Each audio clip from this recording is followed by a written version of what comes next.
jab, uppercut, leave you laid out on the floor. Try to duck and roll, hit and miss, now you counting stars. Should've practiced more, should've hit the mask, get out there more. Claim that you're the best. You gotta show me, son. Actions over words, baby boy. Is you real or what? Talking way too much, world come. Back sports, talking way too much, world come. Back sports, talking way too much, world come. Back sports,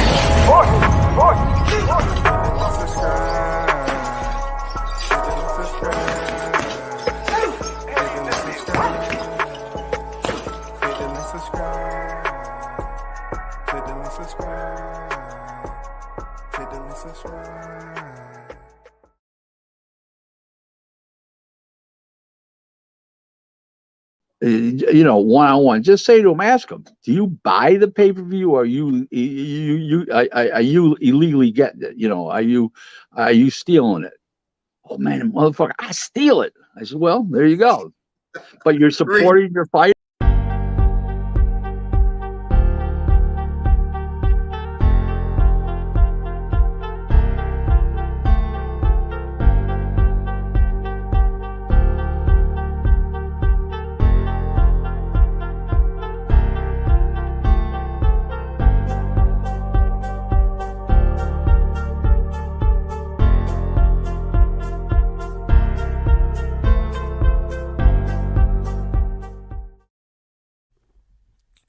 Yo, what's good? WCS back out again on deck with another one. Shout out to the supporters in the chat, man. Big Bunch and Boxing on deck. What's good? Captain Chaos in the building. What's good? Pop on deck. Man, salute to everyone that's on deck, man. Chaos say, I am an agent of combat. You know what I'm saying? Big Blunt said, hot grease. You know what I'm saying? Fabulous Freebirds, man. I rock with them. I rock with them. So, hey, we're gonna get down to the process here. We're gonna get to the process, the continuing process of what's been going on in the media. It's a travesty, bro. It's a travesty what's going on. You looking at the thumbnail? It says breaking news: the YTC killed Crawford Spence, right? All the hocus pocus shit that I've been talking about, I've been trying to tell you all. So we about to peel back another motherfucking layer of people up here playing games with the listeners. Playing games with the listeners. All right? So of course, I want to start off with something that the favorite YouTuber to some people, that Blue said earlier today on his live, when he was once again watering his grass with his bodily secretions, whatever the case may be. I don't know what type of freaking tree bark he was smoking on, but dude was goddamn spitting. That's not really good, man. If you got all those people tuned in, don't nobody want to see you spitting all over the yard, watering the lawn and shit like that. Come on, you should have just turned around and spit on the wall or something, turned away from the camera. I want y'all to pay attention to something. Check this out. I want y'all to pay attention to something. It's very, very important. Pay attention to this. Wait, hold up.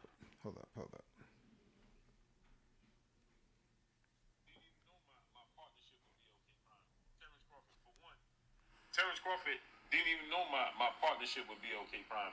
Terrence Crawford didn't even know my partnership with BOK Prime. Terrence Crawford, for one, Terrence Crawford didn't even know my partnership with BOK Prime at the time. Didn't even know my partnership with BOK Prime at the time. Didn't even know my partnership with BOK Prime at the time he saw it. For one, Terrence Crawford didn't even know my partnership with BOK Prime at the time he saw me in 7-Eleven. Dude, hit him with the Homer Simpson $7 going on. Dude.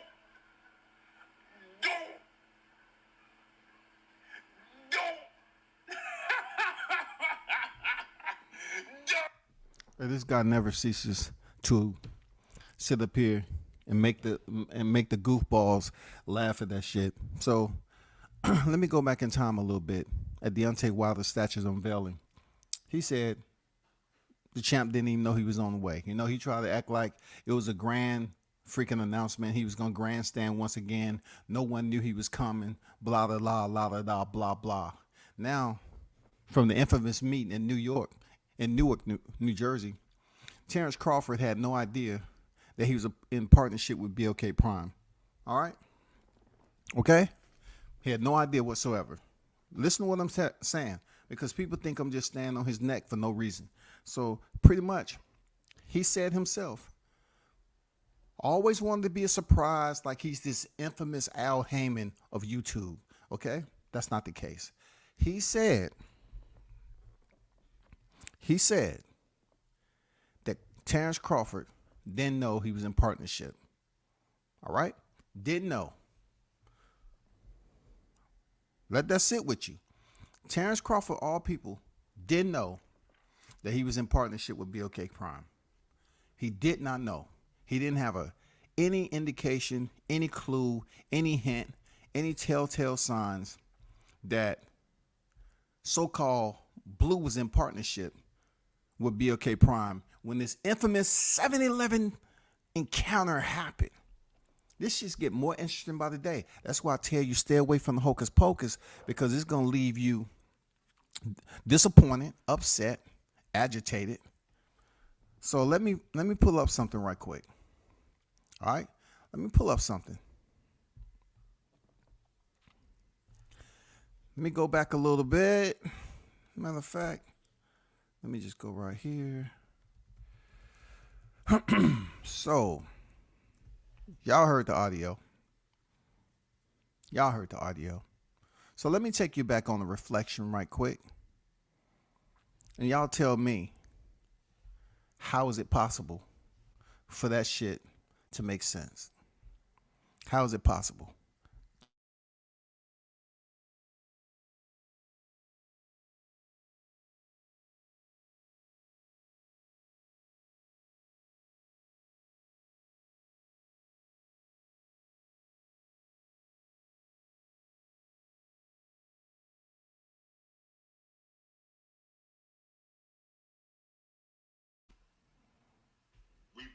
We made history today.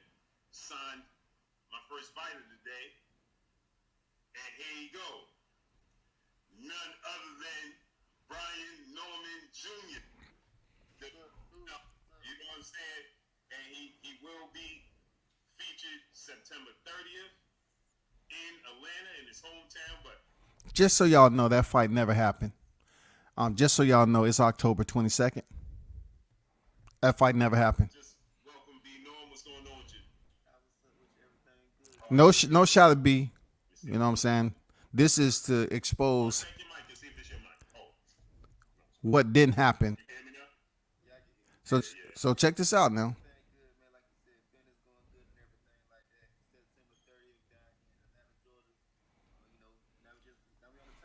He's doing what he's supposed to do. Yes, sir. And the plan is, just tell them a little bit about yourself, where they can find you, your record, and things of that nature. Find on Instagram at officialb.norman. Yeah. To actually go. Uncle Mir, what's going on? Just chilling. What's going on? Hold up. So G Cole, my brother, Jeff, man, and I want every person in the world, even with amnesia, to know your name. You know what I'm saying? That's the plan. Did you hear what he said? He want everyone with amnesia to know your name. This how important he was going to put Brian Norman out there. He was going to let everybody know. And those of you that's in the chat that's talking that talk, I'm going to get to you. Don't worry about it. You hang out. Hey, don't y'all freaking time them out. Don't time them out. If they want the attention, I give it to you. Just let me get past this right quick. I give you what you're looking for, okay? And to make you the world champion. You know what I mean? He said to make him a world champion. How can you make him a world champion and he can't get in the ring under that banner? How can you make this man who deserves to be in a position to fight for a championship? How are you going to make him a champion? How? It's just me breaking down the lies. How are you gonna make him a champion? How are you putting yourself in a boxing business sense? Man, you got to do better, bro. You got to step your game all the way up. I don't even think the ladder high enough for you to reach that height. I don't even think you're the man for the job, real talk. Because you let Brian come on your show, and you didn't deliver. You reach into somebody in my backyard, somebody that's well known, and you put them out here in front of the world and know in front of your people to act like you're doing big business in the YTC, in the sport of boxing, in the business perspective, and it didn't go down. That's what I see. That's what I want to make happen, man. And anything you want to tell else you want to tell the people? I already said everything I got to say. September 30th, we on for a show. But besides the people, I got to talk to you first, like I already said. Thank you for getting me to this platform. Thank you for helping me out, looking out for me. You know, I appreciate everything you did for me so far and everything you put through it. Oh, for sure. You already know. I appreciate you, champ. All right, thank you. Yes, sir. September 30th, my peoples. I told you guys I'm not just talking about it. We're going to be about it. You know what I mean? Okay. You know, we're going to look to make him the biggest star possible. Biggest star possible. They was looking to make Brian Norman Jr. the biggest star possible. The biggest star possible. Being that I've had interaction with Brian Norman and his pops and know how hard they work, this was a farce. This was absolutely using a fighter's name for clout. You couldn't pull it off. You knew you couldn't pull it off. What is your affiliation with these people? They can't get Brian Norman in the ring? Why? His price tag couldn't be that high. You couldn't get him into the ring? This kills. The YTC kills off the better good and the interest from the fight fans when you have situations like this. It kills it. It kills it to the fullest, bro. It freaking kills it. Like I said, BOK Prime is the fastest growing, SVD in the United States. You know what I mean? Streaming video on demand. Have a huge imprint in East India, around the world. Based out of Silicon Valley. We making moves. You know what I mean? And the only way to make a change in the sport of boxing, I can sit here and talk to you guys every single day, but that don't do it for me. You know what I mean? I want to make an imprint on the sport, and I want these fighters, young fighters, even vets, in the future, vets. The focus right now is Brian Norman Jr. The focus is, making him the biggest star possible. You heard what he just said. So his focus back then, the reason why I played that video is because Blue had mentioned earlier today, and for you in the chat, let me get to the chat right quick so I can address some shit. All right. Bateman, what's good with it? So I don't know what Bateman's talking about, but I'm going to let you know I have the right to do what I want to do. It's my platform, and I have the right to talk about a situation that I'm interested in talking about. Now, you have to remember where you at now. You on the boulevard over here at WCS. So don't come on the boulevard asking stupid questions like you don't know where your location's at. You're over here. I'm not over there. You know what I'm saying? I'm not over there. So if you don't want to be a part or listen to me, just hang out on the outside and do what you want. You know what I'm saying?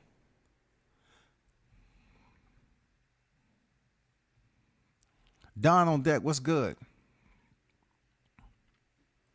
I don't know what you was talking about. Sometimes it can get misperceived or whatever with the text and all that.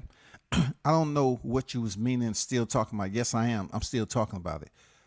Bruce Gas Boxing Jazz and more. What's good? So let me start to turn the pages a little bit. So he said earlier that Terrence Crawford didn't know who he is, but yet you did a whole entire live on Brian Norman Jr. 2 months ago. 2 months ago. 2 months ago, you did a live on Brian Norman Jr. And all of a sudden, Terrence Crawford didn't even know you was affiliated with BOK Prime. But all along, these people on YouTube trying to act like you are affiliated with him. All these faces, all these voices that so-called link themselves up with you. You know what I'm saying? Y'all in this group of sheeps, they link themselves up to you, so they know everything that's going on. They've been talking about, oh, you making moves, all the shit they were saying in the live chat. So 2 months ago, all these people on YouTube, they not only base themselves on this platform, but they talk to other people outside. So word got back to whoever. I'm pretty sure Crawford seen the interview. I'm pretty sure he's seen the interview. He's not that clandestine that he don't know what's going on out here in these streets. He definitely know. So I quite didn't understand how you can sit up here and say he didn't even know you was affiliated with BOK Prime, but on YouTube, that's what you was portraying. You was portraying like everybody knew you was associated. That's your partnership. You was going to do big things for Brian Norman. You was going to make him a star. You're going to give him a championship. None of that happened. We haven't even seen Brian Norman Jr. back on your show since then, so you can explain to the people and apologize that the fights didn't happen. This is what I'm talking about. Like, if you really want to pretend like you're a boss and you're making moves on this YouTube shit, man, bring the guy back on here out of respect and let the fans know what happened. It's just shabby business. Let's keep it rocking.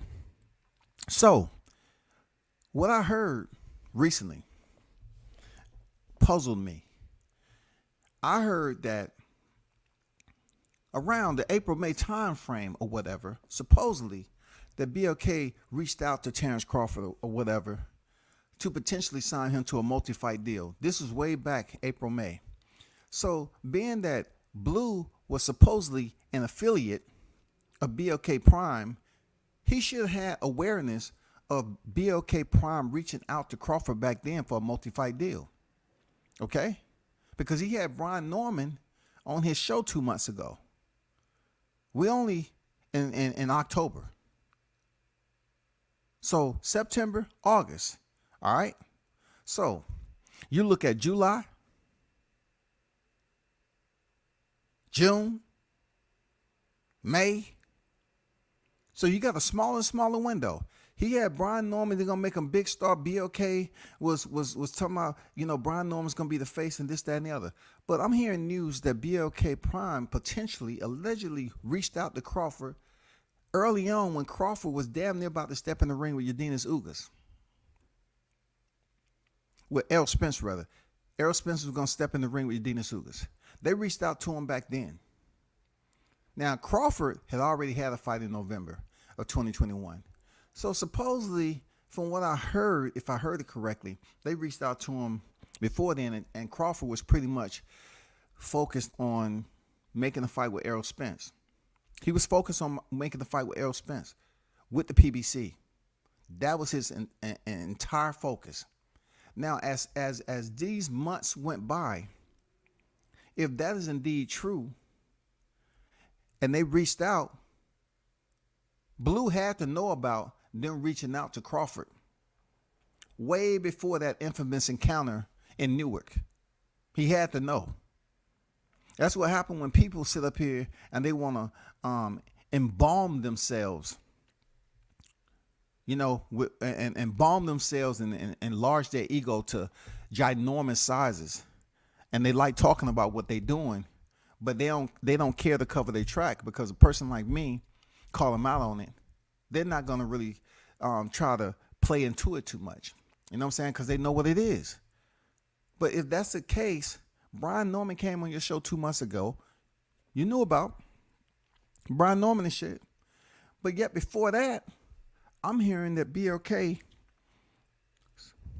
supposedly reached out to Crawford early on when he was in negotiations to have that Spence fight. And he didn't entertain it. He was entirely focused on that. Now, where it gets a little funny is when the months expired, like I said before early today, we don't know where the negotiations were severed.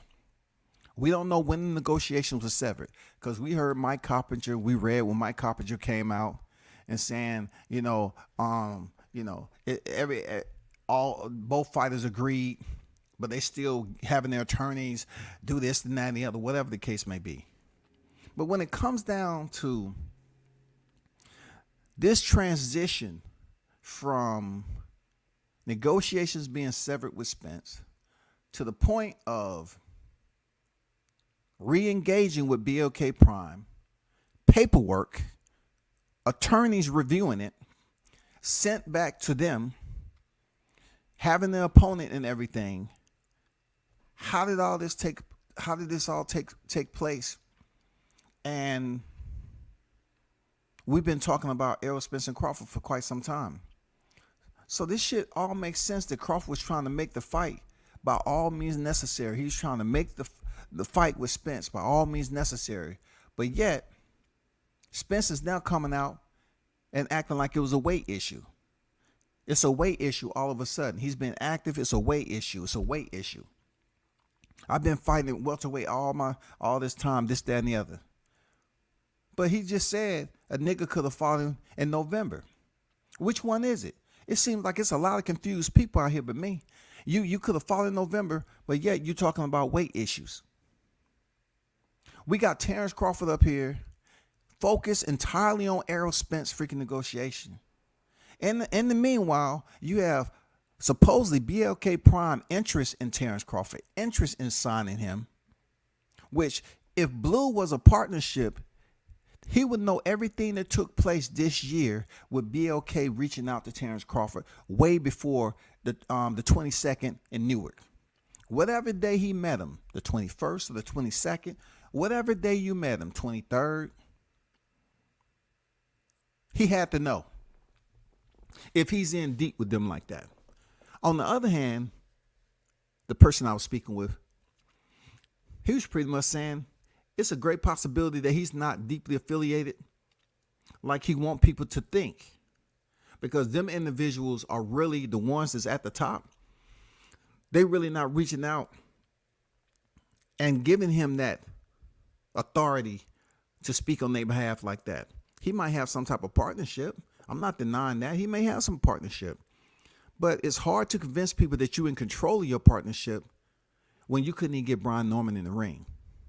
Furthermore, if Terrence Crawford was contacted by BLK Prime earlier this year, and he denied it because he said he was strictly focused on Errol Spence, and then somehow, some way, the negotiations was going nowhere, the obstacles that Terrence Crawford was talking about, them continuing to put restrictions.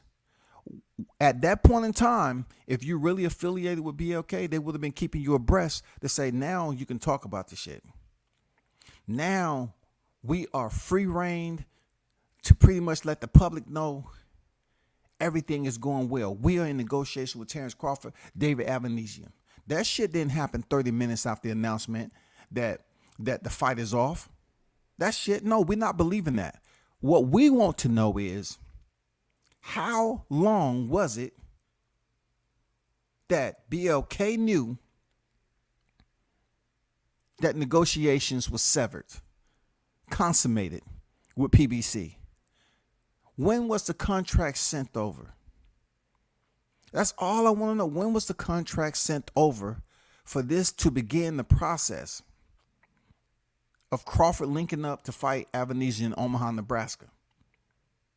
Because it's just some areas that's not panning out to me. They're not making sense. Because you knew that BLK, if BLK is talking the way they are, and all this scuttlebutt is going around, that breaking information shit, it ain't making sense in Newark. It's not making sense, bro. It's not making sense. Especially if you are deeply affiliated like you say you are, then you knew they reached out to Crawford early on in the year. This wasn't no chance encounter that Crawford picked up BLK and you spearheaded the shit and they say, oh, now it's time. Let's go. You know, Crawford's on the line again. We can start the communication process to negotiate this fight. No, this is not something just happened out of the blue, people. Like these people running around here on IG and YouTube trying to pretend like all of a sudden you saw the swell, you saw a goddamn 30-foot wave coming this bitch, and he was up there riding the damn board with his damn phone in his hand to my, hey, Terrence, you there? We're on our way, man. We're on our way to shore. Glad to have you on board, man. This is going to be awesome. That's not the way it worked.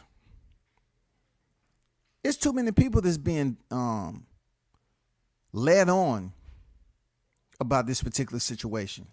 It's too many people refusing to identify and process what happened with Brian Norman Jr. How can you let that slide? How can you sit up here and speak about him doing so much on this YouTube shit, and he's being affiliated in part, and they think people just talking bad about people? Yeah, no doubt. It's been going on in boxing, and it's been going on YouTube forever and a day. And you know what? It's been going on with this particular subject right here too. How y'all gonna make peace when you have people running around here with egos, and they all want to band together and talk shit about people that never even seen them in life or did anything to them? So I'm wrong for sitting up here, bringing it to the surface and getting clarification? When people want to masquerade around here and pretend like, oh, I'm really making grand moves, but the shit don't add up. Crawford did not know. You're saying Crawford didn't know you was affiliated with BLK. But also, look, he knew. Look, check this out. He knew Blue Blood enough to have an encounter with him at 7-Eleven, but he didn't know he was affiliated. None of his people was watching Blue Blood channel to know that he brought Brian Norman on to talk about a potential fight. Didn't nobody make him aware? Check this out. Didn't no one make Crawford aware? Didn't no one. Crawford knew him enough from back in the day, and to have a counter supposedly with Blue Blood, and check him whatever the situation happened, right? But you trying to tell me if BLK Prime reached out to him, Crawford, months ago, and he was entirely focused on Spence, he didn't know Blue Blood was affiliated with freaking BLK Prime? How is that possible? And he been knowing who this dude was. You trying to tell me Crawford don't know enough people out here in the YTC streets for that information to get back? Brian Norman was on his show 2 months ago. I'm telling you that word, from what I'm hearing, that BLK reached out to him before that. Before Brian Norman came on the show. Before he came on the show, people. Before he came on the show. You subtract subtract 2 months from here. Let's take it back to August. Supposedly BLK reached out to Crawford before Brian Norman came on the show. So attentively, it's you for damn sure Crawford and his people was paying attention to everybody that's involved with BLK and his attorneys, those highly qualified attorneys, these attorneys that they pay money for. These attorneys start doing research. And you trying to tell me they didn't check out his channel? Can somebody make it make sense from all the hocus pocus bullshit ass lies, man? How can you say Crawford didn't know you was affiliated, Blue? Man, what the fuck is going on with you, man? That shit isn't adding up. That shit isn't adding up at all, bro. Brian Norman was on your show 2 months ago. Supposedly BLK came and reached out to Crawford months before he came on your show. And he know you well enough to have an encounter with you in Newark, New Jersey. But he don't know what's going on with you. Like Crawford don't be in these streets, like he don't have people that's floating around in these groups and Facebook and everything else, because everybody was talking about this shit. Oh man, Blue is doing this with Brian Norman. He's doing that. That went that did its travels. It made its rounds. But out of all the people that's associated with boxing, you're trying to convince me and all these other intelligent individuals that somehow, some way, Terrence did not know you was affiliated with BLK from the way you speak about it? Those are my partnership. 2 months ago, this dude was locked in to have Brian Norman on his show representing BLK Prime. Everybody go sign for BLK. Not only that, it was put out there. Go log into this right here. Mickey Bay, Tevin Farmer. It's going to be streamed by BLK Prime. It's going to be best. People couldn't goddamn order this shit. People couldn't do anything. And you're trying to tell me, once again, that Crawford didn't know you was affiliated with BLK. So how the fuck did the conversation come up then? How did you break that conversation to him when he saw you in Newark? All of a sudden, he come up there to talk to you about something else. And then you say, hey, by the way, my peoples. What's going on with you and my peoples? Because he should already know that. Crawford be like, oh, what you talking about, man, your people? You know I'm partners with BLK, right? Oh, no, I ain't know that. Nah, yeah. I'm partners with them. Those are my partners right there. We in partnership. You didn't know that? Come on, man. Yeah. You know who I am. I'm partners with them. They didn't tell you? No, they didn't tell you. I ain't know nothing about that. Yeah. By the way, hit my peoples up. So we trying to do a deal with you. You know what I'm saying? It's good money involved. So that's how the facilitation worked. Man, get the fuck out of here, bro. Get the fuck out of here, dog.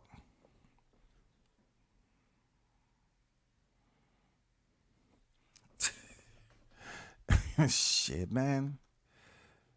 Flies ain't around me, bro. Ain't no shit on me.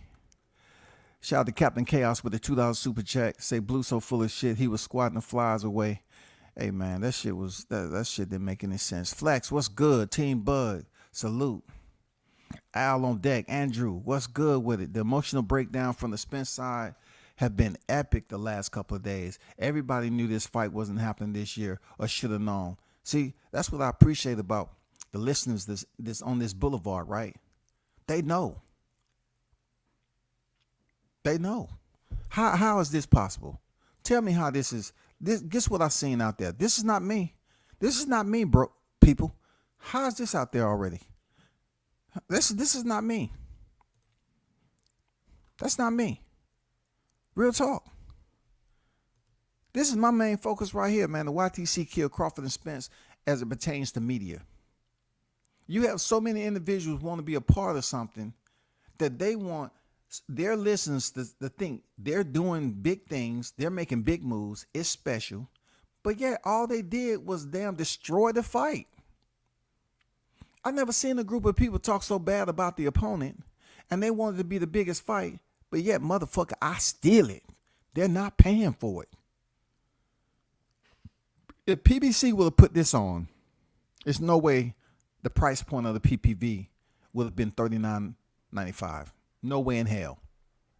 No way in God's given. So if you so-called place it up there, 80 something, $90, because we need to get as much money as possible. You know what I'm saying? We being the peoples. We being the promotion.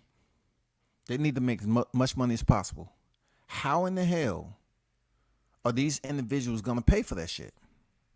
If they own YTC destroying and tearing down the fight and the fighters, how can you sit up here and have a live every other day with these channels saying that Crawford ain't did this, Crawford ain't did that, Crawford should take less money, Crawford should damn humble himself, Crawford should be quiet, Crawford should take what they give him? And this is a lot of my own people that look like me. A lot of my own people that look like me, bro. You know what I'm saying? We're not talking about tanning beds. We're not talking about blackface. We're not talking about individuals that wasn't birthed with this shade of skin. We're talking about individuals that's on the YTC shit, my people, a lot of them, that's up here speaking on a fight that's supposed to be the biggest of everything. But yet we have an internal war going on with one another. All right? We have an internal war going on with one another. Also, we have the Spencerholics that choose to go up here and bash Bud Crawford every chance they get. Now, I'm not gonna be a hypocrite. I did my share of bashing, but I felt that I was speaking on situations that publicly happened. Not personal shit. His accident isn't personal. It's public, bro. His drinking isn't personal. It's public. He did it during his recreational time, but he did it. They don't have that tag to place on Terrence. But getting back to the credence. When are y'all gonna start holding this dude accountable for being a storyteller?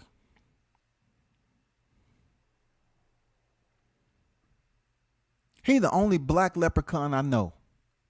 This dude is up on the bridge sitting next to a pot. And it looked like, it's actually full of gold.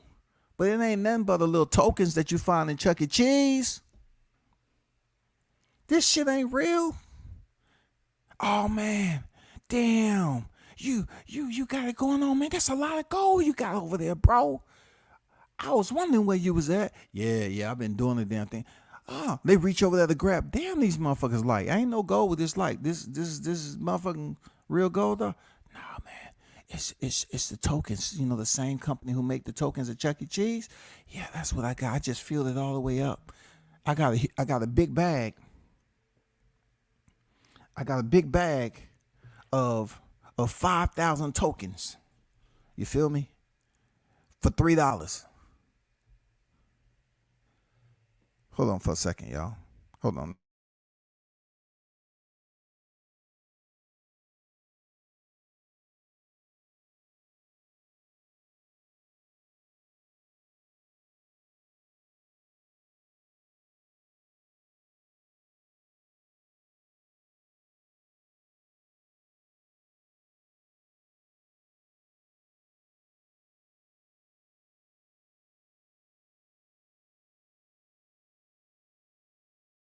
So I'm back. So I was just thinking about it, right? When it comes to building up your brand and everything. Obviously, BLK, no knock to them. They're black owned, love it. It's good that tag is out there. But goddamn it, we can fuck up our own people, man. Like real talk. I'm gonna just put it out there. Like we can really fuck up our own people when they have something truly going on. What I mean by that, if you have a lot of black people with deep pockets, financial stability, they're doing big things enough to be able to put forth these funds to make a fight like this. They obviously doing well for themselves.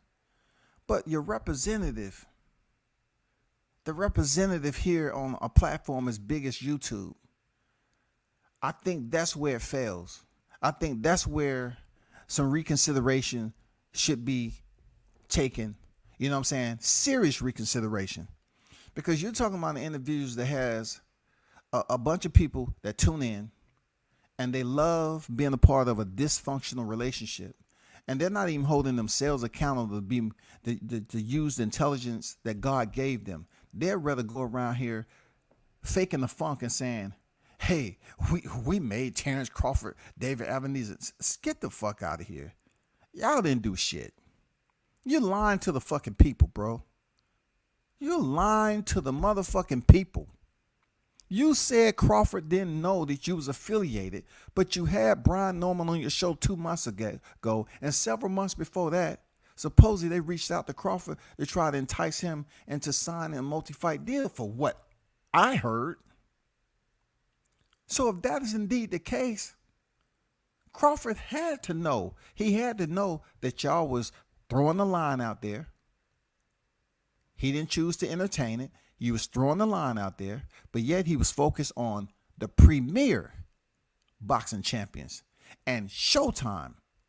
Why? Because they have been the ones that have frequented these levels, have participated, who has experience in putting on boxing fights at this level.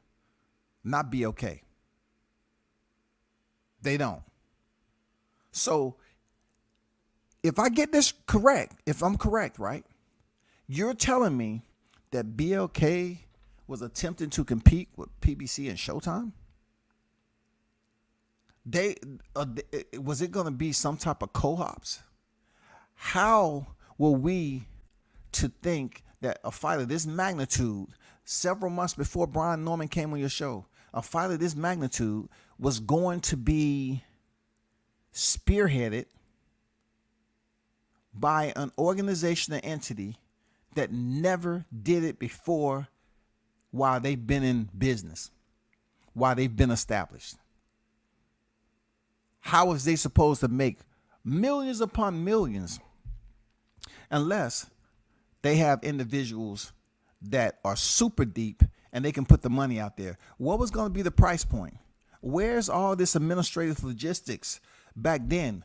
And if Blue was with them back then, why did you leave your audience in the dark as if negotiations was fully pledged between Crawford and Spence?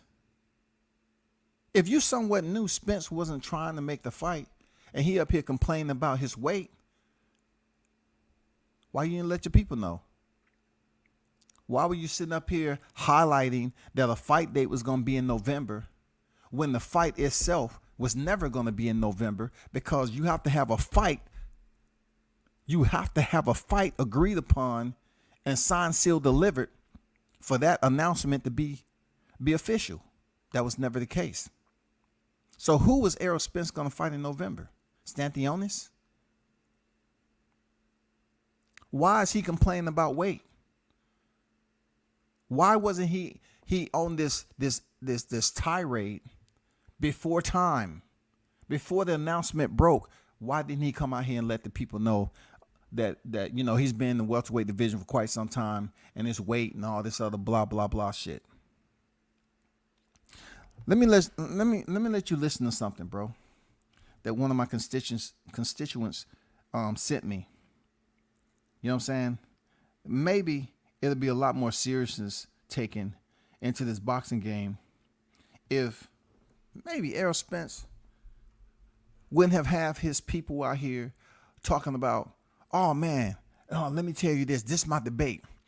Guess what? Crawford ain't did shit in his career. But when it come to Errol Spence, he had an accident and everything, and he came back and he fought Sean Porter. But guess what? Goddamn Terrence Crawford, he ain't do shit since the Sean Porter fight, and he's coming fighting David Avanesian. They're criticizing Crawford for not having a motherfucking accident. Listen to what Shaquille O'Neal had to say. Listen to what he said and what Team Spence mentality should have been. And maybe people will have more faith in this fight and put money into it. But they don't have faith in this fight because of what happened and just simply how he was carrying himself, in the sport. You used to drink before? I do drink, You do drink? but not in public. Okay. Because I can't do nothing to jeopardize my mother's empire. That's So I'm not gonna sit here and say I don't drink. Me and my father used to drink after all the championship games. What's your drink of choice when you drink? Patron. Patron? So if I'm at the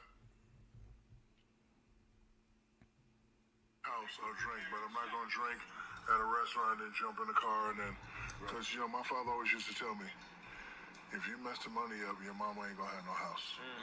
If you mess the money up, your mama ain't gonna eat. You the one.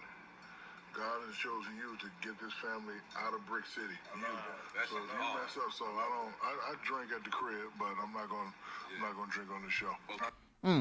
Smart man right there. Champ Shaquille O'Neal. Shout out to Drink Champs. A smart man. Smart man. Real talk. And I think that should play considerably to the people who are following this sport, who totally understands that it's been a long time. Like it's been damn near years upon years where us as fight fans has been here listening up to everything play out. But what I refuse to let slide, and it ain't no motherfucking hate with me. I'm barely dropping obscenities when it comes to this.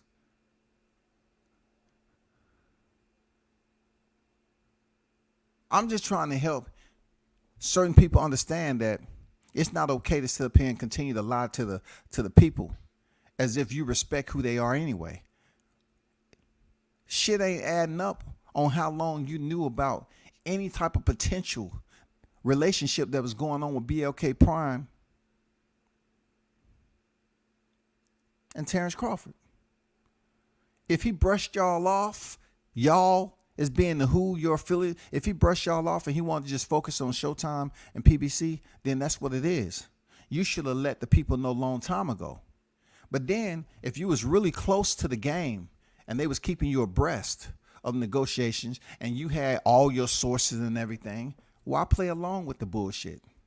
Why play along with the bullshit knowing that if you close now, you was hearing everything that was going on with the stipulations and you know, I'm getting all these people that's hitting me up on Facebook, you know, trying to say that they're close to the situation and you know, Crawford chose to go the Avenesian route while Spencer's gonna fight his freaking mandatory. I'm like, hold up, you're missing some pieces. You're missing some pieces. You're extremely off. You're missing some pieces. So many people are blaming Crawford. No, you can't blame Crawford. You can't act like boxing haven't given you the magic show before. Stop fronting. You cannot act like the boxing public haven't been deceived before. How him taking a fight with Avenesian is a poor choice.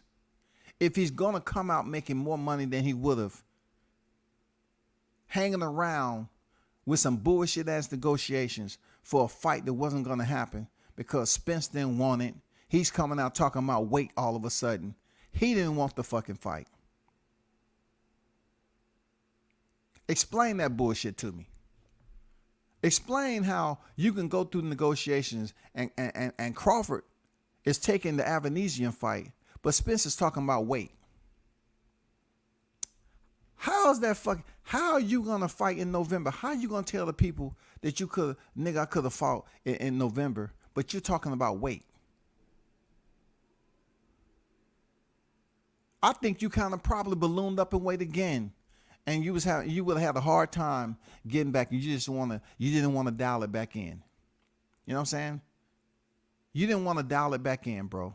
Because like I told y'all, if you paid attention, I told you that weight cut that he did. You're talking about somebody who's been in fitness, someone who knows how to weight cut, how that whole process goes. I told you all, this was rough because look, Spence was on weight or close to weight over a month out. That shit takes a lot of mental fortitude to stay on that motherfucking weight target. Don't relapse. Stay on the weight target and continue to go in there and train. So therefore, that shit was the best we was going to get out of him. He's seen how that shit was and what it took. And then now he was about to step in there with the absolute killer, another high elite fighter. And he was have to go right back through the same weight cut again. Oh, that fucked him up. They said, no, hell no. I don't want to do that shit, dog. But shout out to Big Bunsen Boxing, man, dropping me that Shaq video because that was on time, bro. Appreciate you. He said Spence drinking in public is definitely not a good look. Real talk, bro. Real talk. Real talk. He said, I would like to see if we can break all this down in chronological order. The only reason I'm not breaking anything I'm breaking it down in chronological order because I'm still trying to piece everything together. So being that I have it on record and what I've been speaking about, I can go back and piece everything together Because listen, it's a lot of other information that's being disseminated on other channels, right? So the more and more you pay attention to this particular subject of the fight not happening, and you listen to the rhetoric that's being put out there about Crawford taking the fight with Avanesian and pretending like boxing is somewhat turned on its head. It's shocking. We never experienced something like this. No, what was going on between Crawford and Spence in the negotiation process? Come on, people. What the fuck was going on? We're not dealing with a dummy. Crawford's no dummy. For anybody to say, "Oh, this is a black eye," this is a black eye. This is criticism, all in favor of Terrence Crawford for taking this fight. And once again, I always have to go back to this. What are we doing, man? Are y'all cats out there programmed with that Neuralink already? Are y'all robotic? Is information being downloaded to y'all? Are y'all not seeing that you have the option, you have the free reign and control to think for yourselves? When you see something that's wrong, it's wrong. Call it for what it is. It's fucking wrong, dog. Shaq was just taking pictures with Bivol. He's present at some of the fights also. Yeah, he come down here to the A all the time. I wonder if Spence saw that. He should have lived by that also. Don't drink in public, fucks up the money. And you ain't never lied, because it did fuck up the money. And you know, if anybody and everybody that say they're a fanatic, you would know that's why the legends are picking Crawford, a person that carries himself differently outside the ropes. And I even told y'all the 65-35 before that shit even came out. I tried to tell you all. I was subliminal for a reason, yeah. But I say the 65% that Crawford does out the ring, all right? He's going to need only 65%, but the 35% inside the ring is what's going to count. I put it out there because that's what was going on. I didn't want to go into all the hoopla as the, you know, what's being talked about, but I put it out there long before the news broke. It wasn't no 30 minutes either. Long before the news broke. Shout out to my guy, Mr. Gumbo on deck, man. It's good to see you in the chat once again there, Mr. Gumbo. Hopefully all is well your way, brother. Hot Grease Gumbo is back. Salute to you, brother. Appreciate you pulling up to WCS, man. Always nice to see you on the boulevard. Shout out to everybody that's in the chat. Part of being a champ is being a good ambassador of the sport. So speaking of ambassadors, right? Since you mentioned that, Blanche, right? Tell me, does an ambassador, does it just have any value at all when you're out here on YouTube representing a brand? Shouldn't you, aren't you supposed to be an ambassador out here? If you are representing a brand, I'm not talking about a YouTube channel. I'm not talking about a YouTube channel that is solely speaking about or talking about boxing, who's showing up to the fights like myself, you know what I'm saying, who's out here covering the sport. I'm not talking about that brand. I'm talking about a brand like BLK who's actually out here trying to insert themselves into boxing on a whole nother level that involves funds, that involves monetary contractual negotiations, that involves high stakes, that involves people coming together and putting forth money to make this fight happen. It involves planning. It involves a lot of shit. But what we don't need is motherfuckers out here lying and shit. That's not a good ambassador right there. Blue, you supposed to be an ambassador of this partnership that you claim you're in. You claim you in. But the timeline ain't adding up. Nope. The timeline isn't adding up. You get heavy. You know what I'm saying? You get heavy out there in front, sitting out there on the driveway. You get heavy, light up a ciggy, and you just start talking. and you say Terrence Crawford did not know you was affiliated with BLK Prime, knowing that you had Brian Norman Jr. on there a couple of months ago, knowing that the word that obviously you're distributing out here behind the scene, that BLK reached out to Terrence Crawford, and he knew that y'all reached out to him earlier months before Norman came on your show.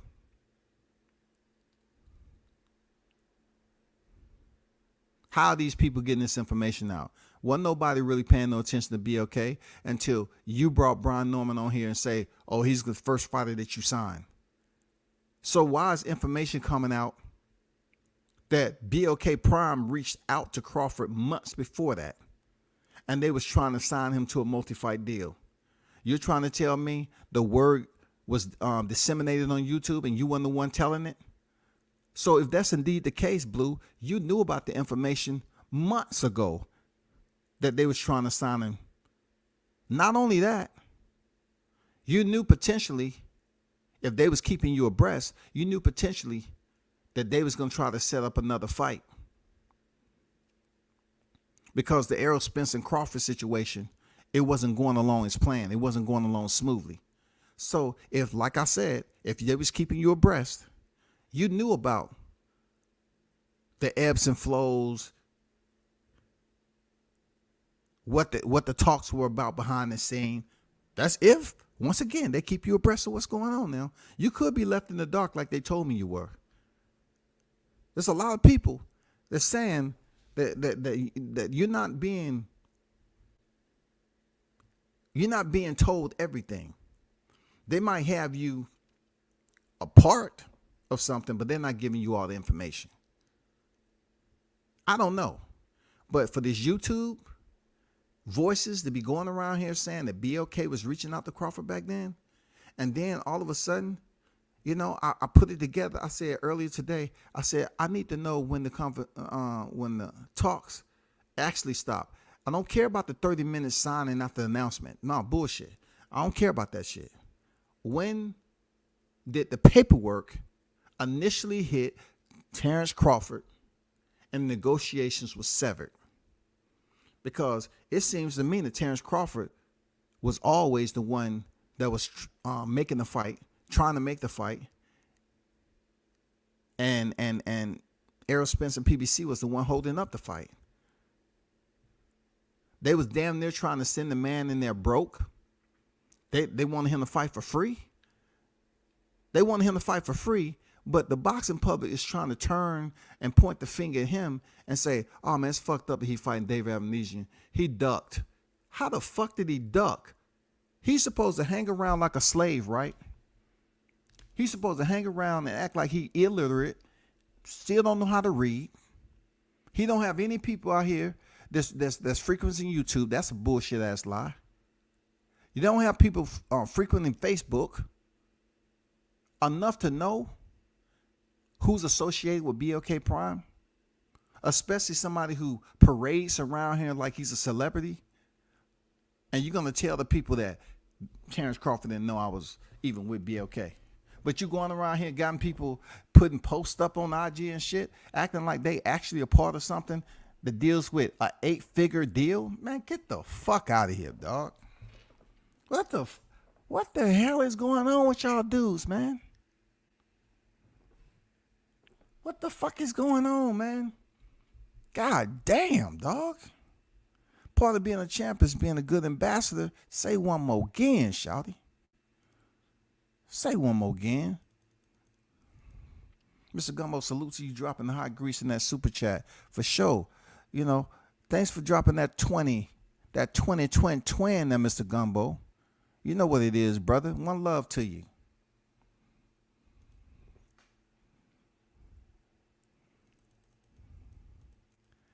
Expert, what's good? Spence and PBC never wanted to fight.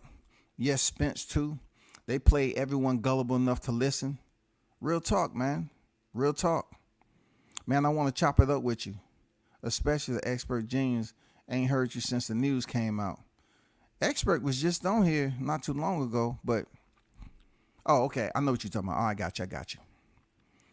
Hot Grease just erased my whole message because you said what I was going to say. in reference to dude being the best of the brand. No doubt. Shouldn't he be? See the one important part about it, right?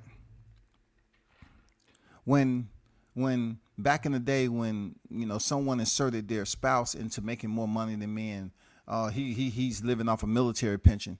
The one thing about me, I dealt with real world situations at one point in time, right? The whole point of being an ambassador, you have to know how to be a professional.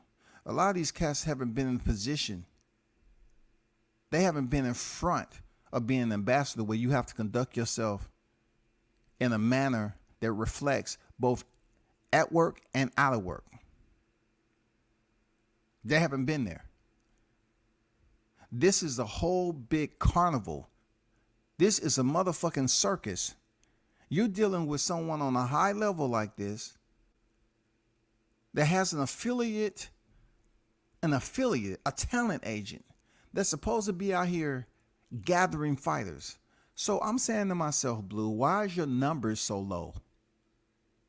Are you not gathering fighters so that fighters can be, and more fighters can represent this company? You look for Brian Norman. You said he was going to be the face. You look far and beyond for his this fighter that you wanted. You selected him and you failed him. Now this is a younger generation now. This is a younger generation. This is the youngins. You're bringing them to your platform and feeding them a pipe dream because they didn't have the understanding that you wasn't, solid on your word, bro. You was not an ambassador the way you supposed to be. And it always go back to what Blunt's mentioned. He said, damn, I hope when I get y'all age, I'm not acting like this. Well, that might hurt a lot of people's feelings, but it makes sense. How can we be the age we are and we don't know how to conduct ourselves in a professional manner?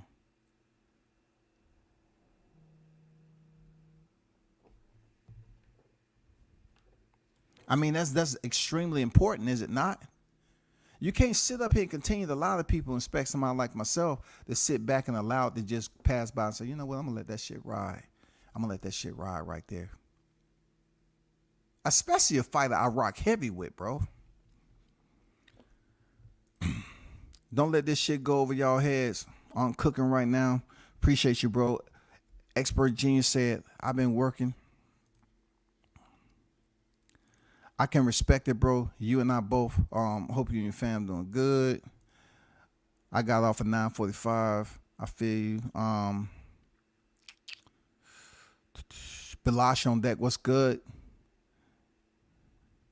He said, we here tonight, I see. Yes, sir. So this is another point, right? I see all the backlash coming Terrence Crawford way. All the backlash coming. People have been asking them about this fight, and they didn't want to answer. I get it, bro. I get it because there was a bunch of bullshit going on Spence side, and he didn't want the fucking fight. But as people come up here and talking about Crawford ducked, y'all sound stupid. Why would he duck Spence, first of all? The legends don't even have faith in him. Why would Crawford, who's up for the challenge anyway, that's not out here drinking publicly to the point where he's embarrassing his family? Embarrassing. Why would he duck Spence? Why would you even use that terminology? No, what it is that safekeeping, truth be told, them belts leave, then it's an issue. If them belts leave, it's an issue. What is he going to get for fighting Stanthionis? I'll tell you what. He better not let Stanthionis have some free play in there and shine on his ass. You know what I'm saying? He better go in there and get the job done. That's a tough youngin' right there. You know what I'm saying? He better not make it look difficult at the end of the day. But that's not even my topic of discussion right now. I just need some answers on this situation that's been circulating in all the damn fake ass channels that's been riding with this wheelbarrow narrative, right? They've been carrying that shit from channel to channel, and they want to then accuse Crawford of ducking. It don't make sense. That shit don't add up. Just like it don't add up that he's gonna sit up here and say, Bud Crawford didn't even know I was a you ain't Al Heyman, nigga. Stop it. Who gives a fuck about that? He didn't know you was associated with BLK. Man, please. You don't have no star power in this game, bro. I've seen you. I've seen you in that. I've seen you want to be in the pictures. I've seen you. I'm there to work. I'm not there to be in motherfucking pictures unless I ask the fighter, hey, can I get that pic? Just like you did with AB. Can I get that pic? All right, cool. I'm not trying to be in everybody's picture. I don't need to be a celebrity. But the way you going around here parading around and shit, trying to act like Crawford was surprised. Oh man, for real? Yeah, you didn't know that, did you? Yeah, I'm the man. I'm him. But you can't even get Brian Norman Jr. in the ring? Look, you didn't even have enough courtesy, my guy, to come back and let the public, your people know. After bringing that young lion on your platform, you didn't have enough courtesy to tell them that the fight fell out and you apologize. That's not a good representation of who you are and your brand.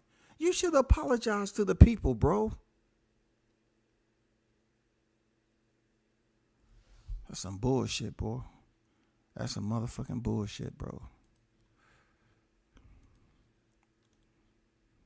There go the link right there. You know, I'm always up for some knowledge.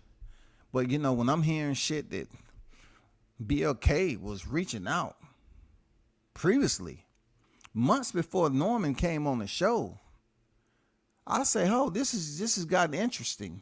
So, therefore, it was more money put up to try to sign Terrence Crawford to a multi-fight deal, allegedly.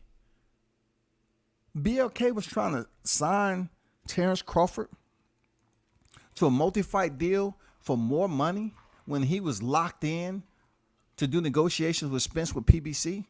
And then somehow the negotiations fell out. I need to know that timeline. I need to know when exactly they pulled the plug and then the paperwork was sent. It was agreed upon. The opponent was there. And now we're going to put the announcement out there that this is who he's facing next. When did all that come about? Because I heard Blue say that 30 minutes after the announcement, 30 minutes, y'all, 30 motherfucking minutes,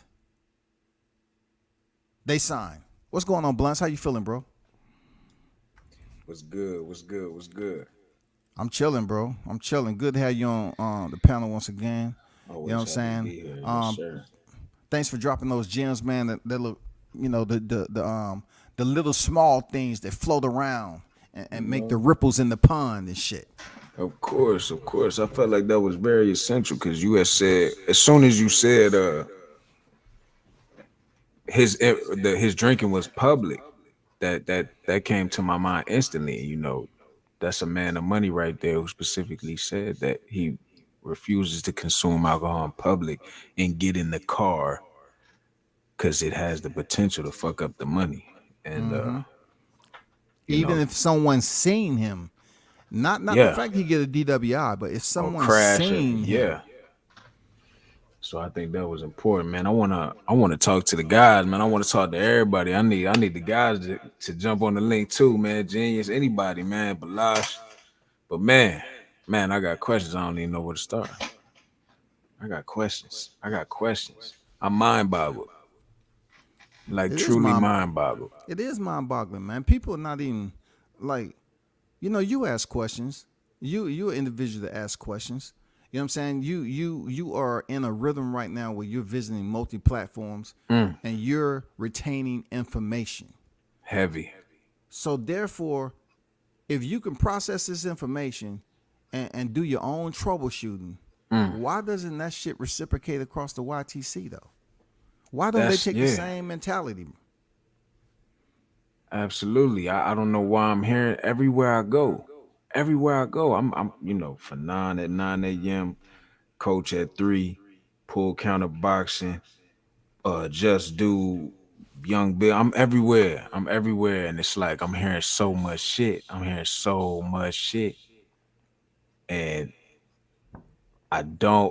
it's like I know what to believe, but then I don't know what to believe. And then I'm hearing all the extra shit on the side from this clown. But everywhere I go, the clown is there. Everywhere I go, somebody believes the clown. And it's like, I don't understand. And then when we break down the timeline, I think the timeline is the biggest thing for me.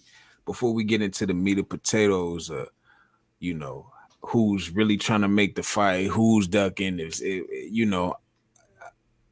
when I think about the timeline, all right, that's kind of where I want to start at is like, I think you said what you said today that BLK reached out to Crawford in April or May, right? Is that what you said? Clarify for me, Go ahead, repeat that. I was adjusting my You said headphones. BLK, they reached out, they partners or whatever reached out to Crawford around April or May. That's what I'm hearing. Months before Brian Norman came. Brian Norman came on the show 2 months ago, two plus months ago, and then I'm hearing that BLK reached out to Crawford for a potential. This is what I heard today, for a potential multi-fight signing. But Crawford didn't take him serious. He didn't entertain it because he was dialed in to negotiations with Spence. He said the only person I want to fight is Spence. It's out there. He wanted to fight Spence. Right. But if that's indeed the case, and Blue's saying he's affiliated with them, he had to know all along that they already reached out to Crawford and tried to sign him to a multi-fight deal. He already knew. He had to know. But then you also alluded to the fact that if he was partners or whatever, he should have known about this shit in April and May, correct? Yeah, that's what I'm saying. If you have any type of strong affiliation to the point where you're supposed to be a quote unquote ambassador, correct, you are somebody that's attached and you're speaking on this platform for those individuals because they don't have nobody out here. From my understanding, BLK don't have nobody out here besides him. He's a talent agent.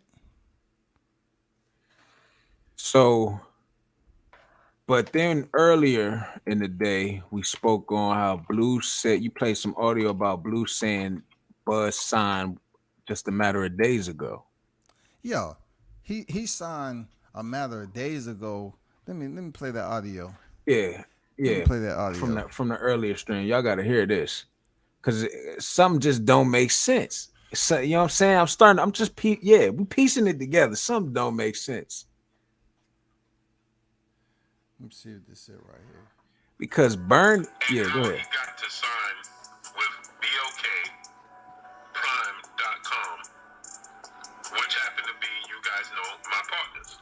Now, let me enlighten and catch everybody up. Because obviously you guys know I have a partnership with BOK Prime. He just said that. We are working on this Terrence Crawford fight.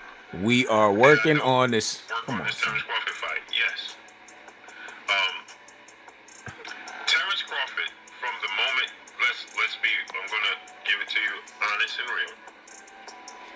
From the moment it looked like, and us as BOK Prime got the information that the fight may not come to fruition this year between Errol Spence and Terrence Crawford, and Terrence Crawford wanted to stay active this year, so we reached out. And Terrence Crawford made it abundantly clear to us that his number one objective, no disrespect and spite towards us, and he was willing to listen to what we had to offer, but his number one objective from the beginning was to fight Errol Spence. He did. Hey, real quick, and I'm real quick, OG. I'm sorry. He didn't say shit in that audio. If you listen, he didn't say shit. He didn't say nothing. And all it sounded like was he was including himself And BLK, we, us, we, Yeah. yes, we. Because he can't No say disrespect.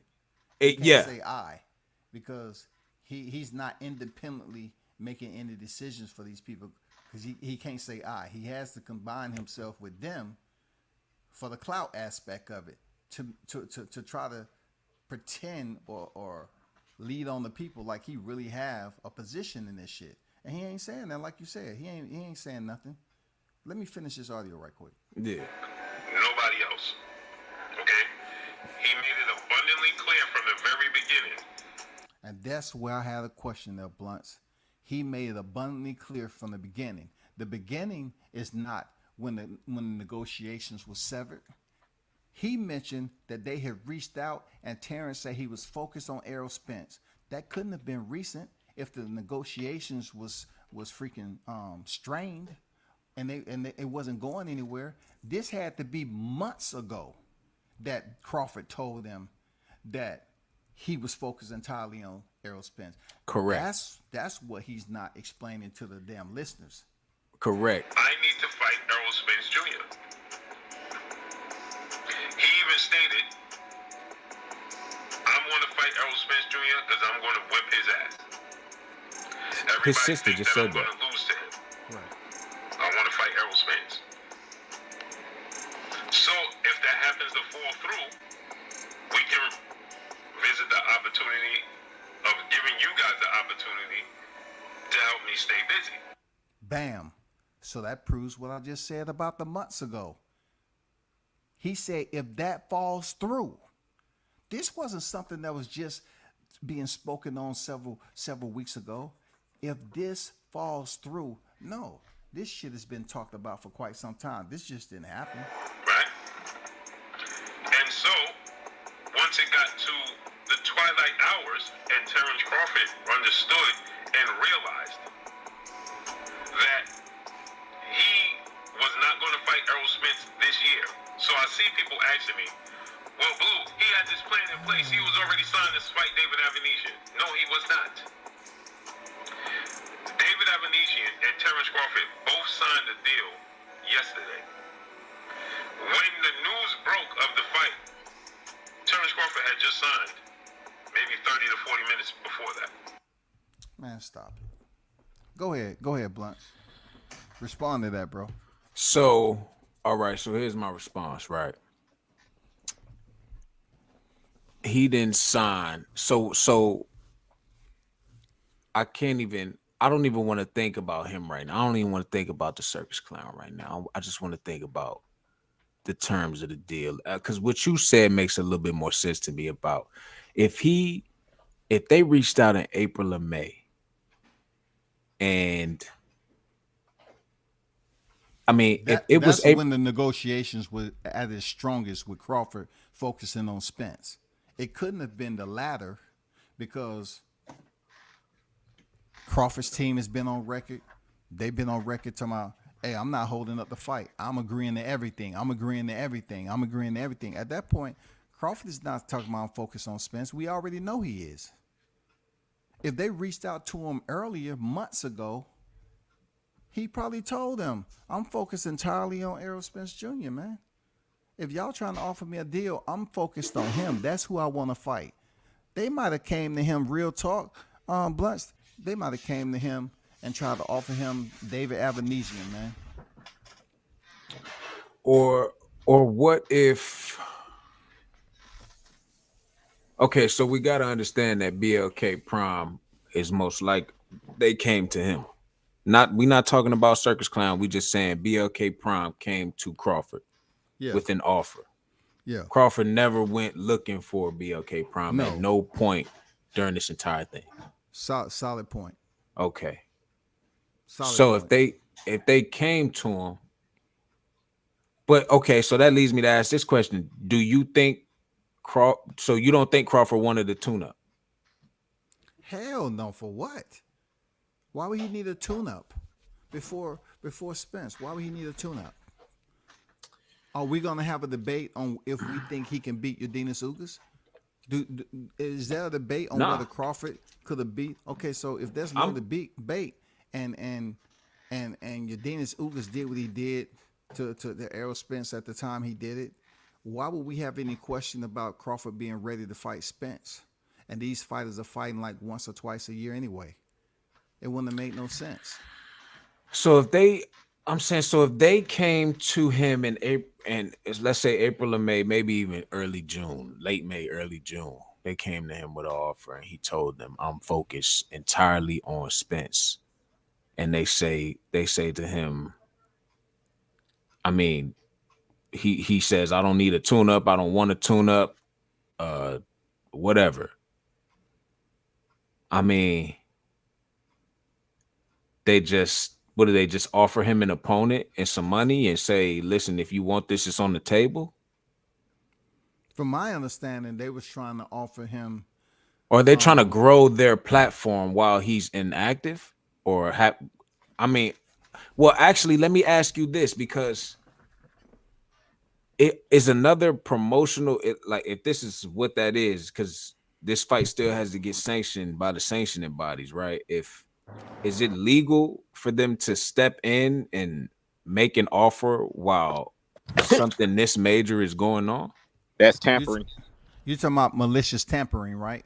What the Okay. OG was talking about the other day. I actually wasn't even thinking about that. I was more so thinking about what your OG said. Oh, was that your OG that said that? Yeah. That's Okay, what I was talking about. Okay, perfect. Yeah. Then yeah, I be getting, you know what I'm saying? I thought Coach might have said some shit like that before too. But yeah, so BLK Prime, how did they do that then? If that gotta be some kind of illegal. See, the only lawyers no, check this out. The only way they could have did it is if Crawford Spence wasn't in negotiations at the time. They might have put the offer out there in the process before negotiations formally start taking place. Before it formally start to take place, they could have put it out there, and they probably could have asked Crawford. They say, "Hey, Crawford, are you in negotiations yet? You know, with Spence about anything? Are you on negotiation?"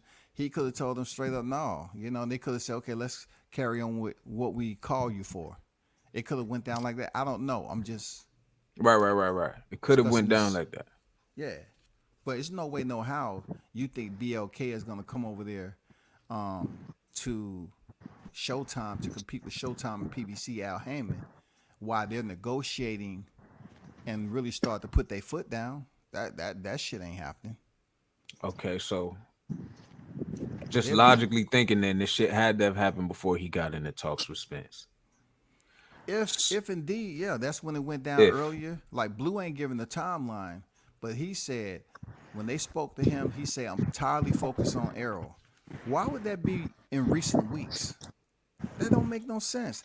Right. I'm beginning to think that these talks have been over for quite some time. I don't know.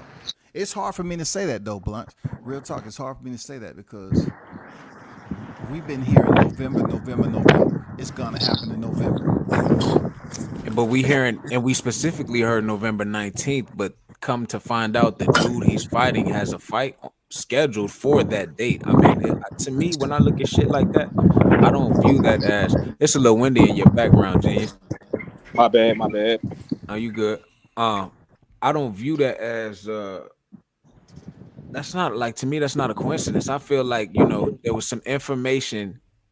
I feel like that's a half truth almost. Like something's taking place on November 19th involving Crawford and the Spence deal, but it's not, you know what I'm saying? It's not a scheduled fight day between them. It's that the one of the opponents Crawford's gonna face in December has a fight on that date. You know what I'm saying? Hey, I'm gonna tell you some real shit. People not gonna think, right? They're not gonna think about. People listen to what I was talking about earlier about that damn BoxRec shit. People listen because you check BoxRec right now. His fight that he was having in November that you just mentioned, that shit is gone. Now, what I mentioned earlier about Crawford not having David Avanesium on his boxing schedule, he now has him on his boxing schedule. He now has him on his boxing schedule. That change was just made. It wasn't that it wasn't changed when I was talking about it, but now that Right. shit has changed now. Crawford So has David Avanesium scheduled. Crawford, yeah. So all right then. So okay, so late May, early June, you know what I mean? He says, okay, yeah, he basically goes into two negotiations around the same time because Spence said, I believe, it was at the fight where he made the bet with Ryan. That was Tank and Rolly. Spence said that day, because they asked him, I don't know if it was fight hype or whatever, but they asked him, were the negotiations ongoing? And he said they had started. The negotiations had started, the talks and everything. Mm-hmm. So Crawford, I guess, enters in and begins preparations and negotiations for Spence. At the same time, he's talking with them. But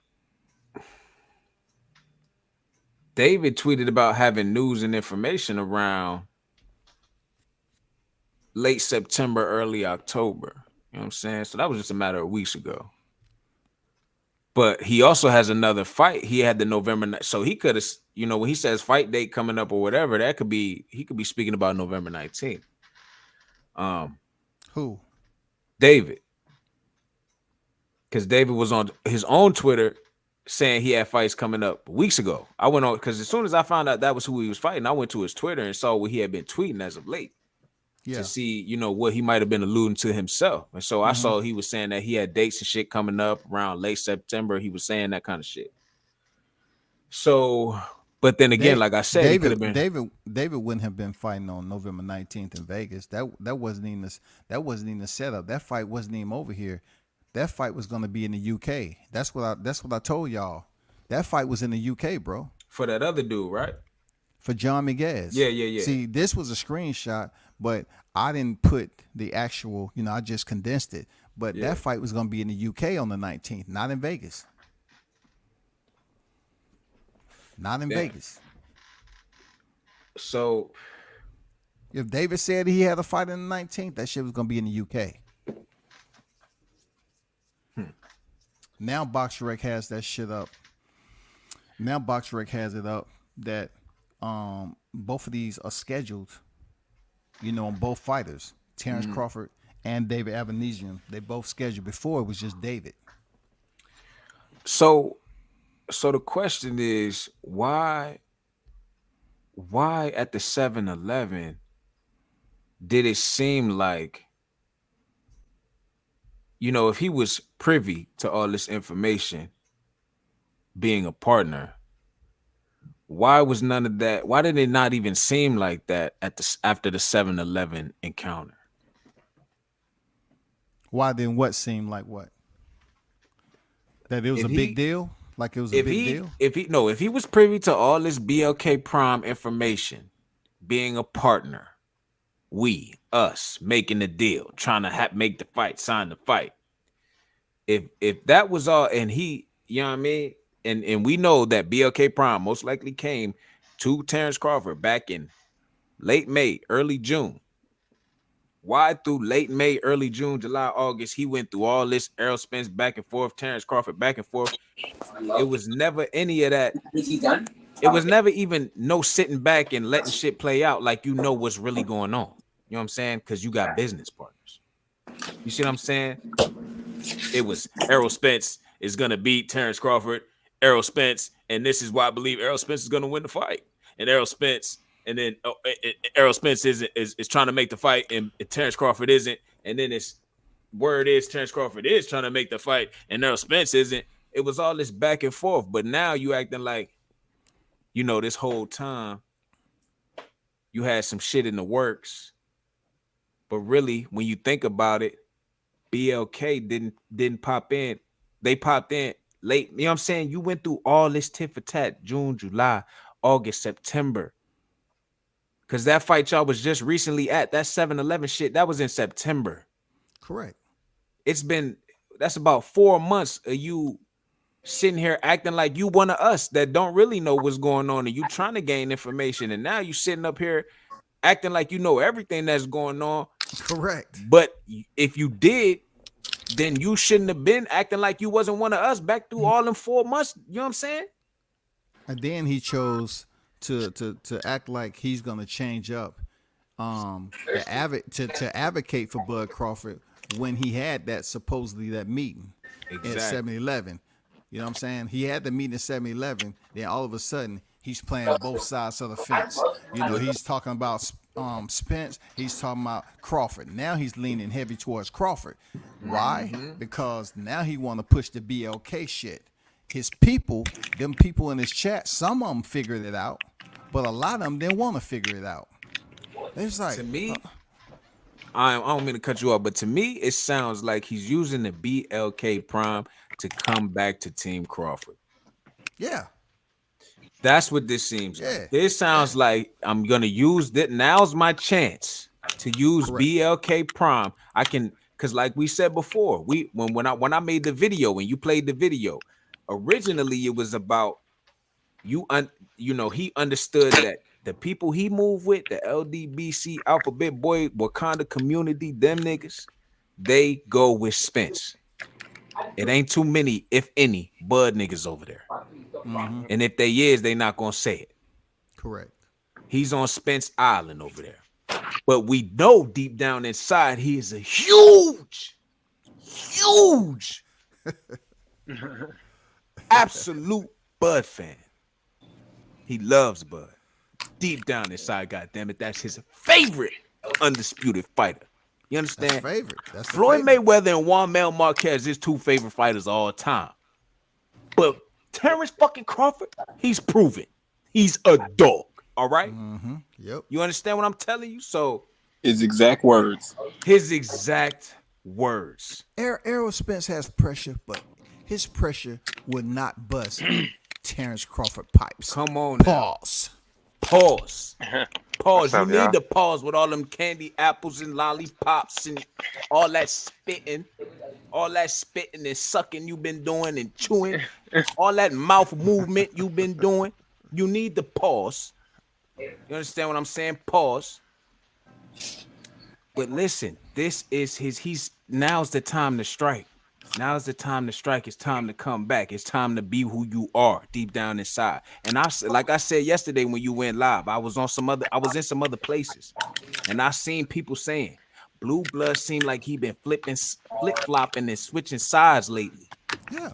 When that initially happened, I told people, I said he's up here trying to insert himself into Newark, right? And he's trying to make it seem like all of a sudden, like me and Showtime was talking about this shit, and all of a sudden he came up with that encounter. The encounter happened. Okay, they did see each other. I did my research.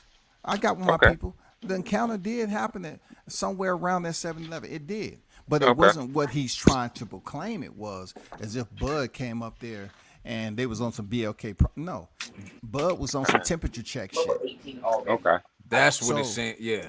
That was on some temperature I check. can see that. So after that encounter, what was his mentality like? His mentality was Bud Crawford. He was back in the saddle, like you just mentioned. He was back to trying to advocate and trying to switch up slowly but surely, and try to protest for Bud Crawford because he knew the shit was going on with BLK.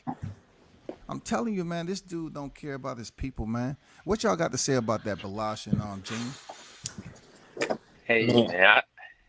Go I ahead. think it's no, yeah, man. I think what Blue Blood is saying about this deal, I don't think he's lying all the way. I think he's saying some truth in it. I mean, be specific, just- bro. You know, like I get on Blue for not being detail oriented. You gotta Right. orientate that shit. Like, what do you think he's being truthful about? I think he'd be a truther about obviously how the deal might have came about. About Crawford, he said, you know, how he came to them and his people. And Who how came he to said, who? Who came to who? Black Who? Prime. You know, Crawford came to Black Prime. Crawford came to. What are you talking about? They never said Crawford went to BLK. Well, he said, well, at least what Blue Blood said, he said that pretty much that basically Crawford talked to them. I don't know what month. I don't know what he said exactly. I've got to look at the video. He said that they talked, and then they kind of like took a little while for him to kind of warm up to him, and then they finally came up with like a possible fight date, but they had to look for fighters, and they were looking for fighters. BLK approached Crawford. Yeah, that's what I'm saying. He talked Not Crawford approaching them, because that's huge. What you saying now? If you saying that Crawford initiated, well, they you're putting info out there that people's gonna run with as if he was never fully vested in fighting Spence.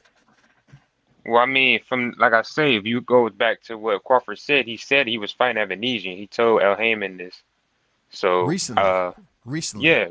Okay, yeah, he told us. So. We talking about the initial meeting happened months ago when they initially tried to come to Crawford for supposedly a multi.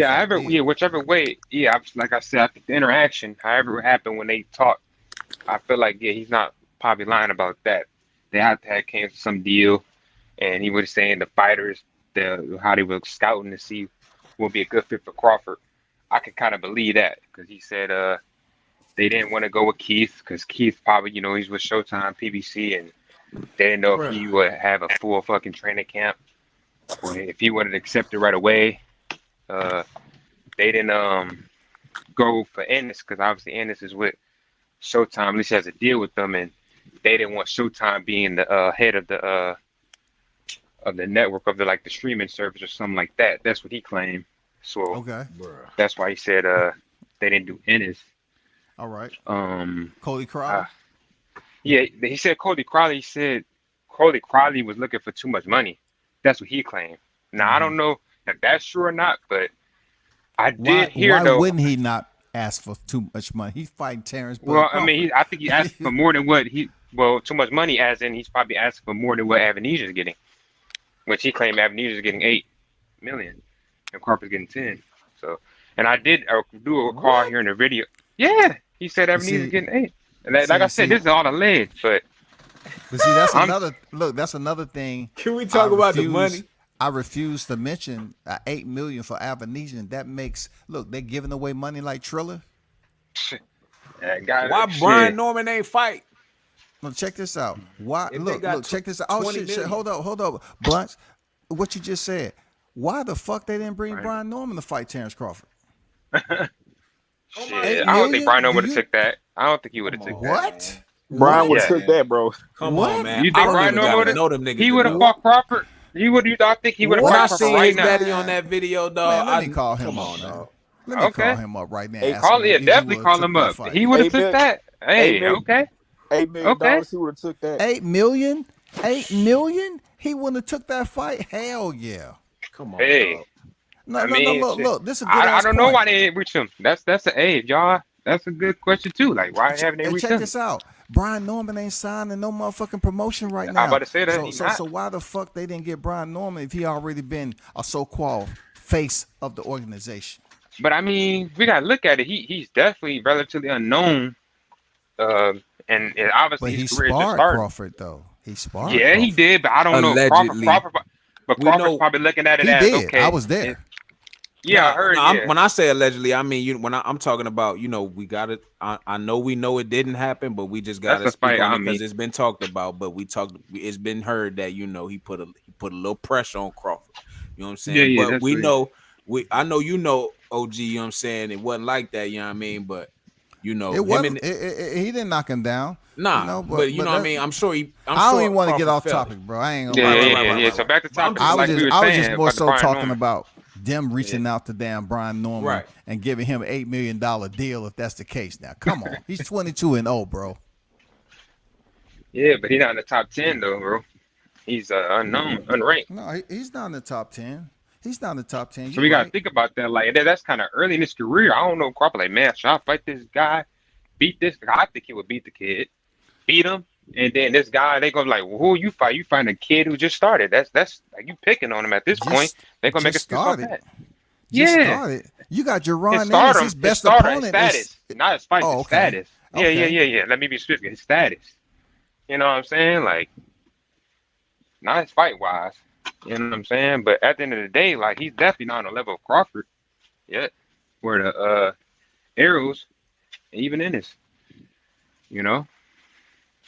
So yeah, I mean, if they were to fight, I mean that would be a fight right there. I'm like, Crawford definitely. see him obviously winning that, but I think like I don't know, man. Like I say, definitely get in touch with him. Because Ennis and them, they mad too. They're like, oh, we should have got that, plate. But it's like, okay, I mean, well, at the end of the day, I mean, it was for a reason. I mean, if it would have made sense, he would have reached out to y'all. I just think people I'm like texting mad. him right now. I'm Yeah, texting him right definitely. now. Shit, that's how I feel. Shit, man. That'd be Hey, a crazy Mr. Gumbo, fight. salute, family. OG, you just dropped in your super chat, man. Shout out to Appreciate Mr. Gumbo once again, man, for the super chat. He said Big Bunch of Boxing just broke the chessboard.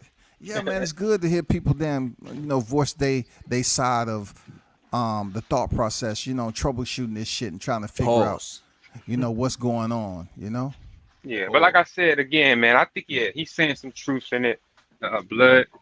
But I don't know if he's saying the whole truth when it comes to how exactly the pay, where Avenese again, like I mentioned, that's what he said, and if they were really actually scouting more than just Avenesian, or they already probably had Avenesian in the lineup, stuff like that. See, so, don't nobody too much know David Avenesian. I do. I see True. him fight. He's a strong fighter though. He's a strong fighter. I ain't gonna lie. From what I've seen, he's a strong fighter. But of course, when it comes to the level of opposition, he is in the rankings. But let's be honest with ourselves. I did a whole live on Jerron Ennis, how he went from 15 all the way up to number 2, dog. And some of those movements was overnight when he was sleeping. No, that's facts. Yeah. He went in there to the Thomas Delorme fight now. Come on, bro. He moved positions based off a guy who had 2 losses, and they moved him up the rankings after that fight. You know what I'm saying? Come on. Yeah, and that's that, power of money, man, and management. His team, with Duncan, guy he's with, probably did some moves. And what's crazy, what you already know about this, that's funny how Brian Norman left that guy. What's his name? Yeah, Duncan something. I forgot his first name. He left that management. Yeah, I know all about that. Yeah, I was just saying, it's kind of interesting. He left him. I know all about that. What Genius at, man? I want to hear my mans. You know what I'm saying? I ain't hear my mans in a minute, man. What's going on, deal, James? Oh, nothing much. Man, only thing I know about David is he beat Shane Mosley. That's all I know about the guy. He beat Shane Mosley back in 1945, I think. that's the only fight of his I seen. Hey, man, but hey, can we all agree though? We taking money, we definitely cashed some money on Crawford when that happened. Yeah, definitely finna take some money on that one. Definitely slapping dude. But shit. Who do we compare David to? I mean, still. What you mean? I mean, people trying to act like David is a tune-up. I mean, like I said that yesterday, bro. You can say that. Number 6 in the WBO. So I'm right, but a tune-up for who? A tune-up for who though? That's what I'm saying. It's subjective, bro. It's subjective, bro. I mean, ain't nobody saying that the Spence fight gonna happen after this. Spence talking about he been at the welterweight for his whole time, so he's gonna be moving up to 154. And technically, he only been in there for 8 years. Look, I interpreted. So how is it a tune-up? I interpreted those tweets differently. Oh, go ahead. You know what I'm saying? When I saw him, especially when I thought about the timing of the tweets and the news and shit. The news shook everybody. What? You know what I'm Hell saying? yeah. The People news still mad. Everybody. But part of the news shaking everybody was Spence's tweets. You know what I'm saying? Yeah. They correspond with the news. And yeah, he did it on purpose. Yeah, of course. Like we gotta know that. You know what I'm saying? Like I instantly, that's what I reverted to as soon as I saw, you know what I'm saying, the boxing scene shit and all that. Yeah, you gotta be able to read between the lines though. You feel me? So when I saw, he said nigga been stalling for months, I could have fought in November. All right. Man, all right. It's like, okay, so when we go back to what we were saying earlier, we hear, Balazs just told us that Bud went to BLK, but then OG's, you know what I'm saying? Blue, I guess Blue is saying that Bud came to BLK, but we talking about how BLK probably approached Bud More early, likely, yeah. you know, around May and June and all this shit. Oh, hold So on. Y'all keep let's- saying Bud came to be okay. We're talking No, that's about what he was- on the No, on I- the second half, once the negotiations supposedly with him and Spence were consummated. Now all of a sudden, what I was interpreting, Blue was trying to say, oh well, Crawford came back to be okay and say, okay, what's the deal? Okay, what we looking like? Nah, That doesn't make any sense to me. to me, what Blue is doing is, if true, Blue is trying to cover himself, because if not, we're gonna be looking at another Rock Nation situation that went down with Boo Boo Andrade. Yeah, man. See, this is why. Yeah, I know what you mean. He's trying to do damage control, because all I know is, we should all agree on this. The type of dude Crawford is, they fuck with him and his money, bro. It's gonna be a problem. So they better have that shit together. You know what I'm saying? I don't think it's gonna get to that point like an Android. I think Crawford's smart enough for that. He got the right people. But I know what you're trying to say though. No, I'm But talking about the tampering situation. Right. That's another thing I'm still trying to figure out, this whole timing thing and who approached who and when it happened, because that can explain the tampering and shit. If we know who approached who, or did he go into this in June and shit, and if he did, Blue was pump faking the whole time, like I said, pretending to be us, not knowing shit. You know what I'm saying? And if that was the case, if those are your business partners and you are able to get information now, if they approached him in late May, early June, or even April with the idea, you should have known something, especially if you was trying to make fights happen with Brian Norman and you all involved, you backstage with Truck Simpson and you pushing Mickey Bay and all that. Like, you should have been knew what was up. You know what I'm saying? And then the 7-Eleven shit happens. You still not giving off this vibe that you're trying to give off right now. Is you didn't even. If it was me, I'd have been playing it cool. Like since June, I'd have been sitting back letting everybody think what the fuck they want to think and talking about the weather or something. Cause nigga, I know what's going on. You know what I'm saying? And y'all will hear about it when it's time to hear about it. It's not my place to say nothing about it. With you know what I mean, being a YouTuber, always in the car at the house and shit. But I'm affiliated with some motherfuckers, and when that information is supposed to be out, it's gonna be out. Not sitting up here. Like I said, saying Arrow's ducking and then saying it's not Arrow, it's actually Bud, and you making all these fucking videos, you capping, or it's not making sense, bro. It's not making sense. So, go ahead, Genius. Thanks for putting the because, like I said, I didn't know anything about any of this. Arrow said it. Balash actually texted me about this, and I was like, "Oh, really? Okay." Because I've been at work, so when I'm at work, that's all I'm focused on in the week. So thanks for putting these texts up, because now that I'm reading them, I gotta call Cap on Spence. The first, hold on. Okay, so I don't mean to cut you off. Let him finish. I'm curious to know what he got to say. Yeah, because I know he haven't. We was talking about this originally though. This before I went off. You know what I'm saying? But yeah. This first one, when he's talking about he been fighting at the weight for over a decade. It ain't easy. Cap, you really ain't been focused on the welterweight division that long. You only started focused on the welterweight division in your 19th fight. So from your 19th fight on up. So stop the cap. And then you want to talk about, Bud been stalling for months. Nigga, where have you been during the negotiations? Yeah. And why you speaking now? When everything's said and done and Bud about to fight somebody else, why you speaking now on him? You could have been speaking about him for months. No, you've been quiet like a little mouse. And now that the bad wolf is gone, now you want to peek your head out. Yeah, see.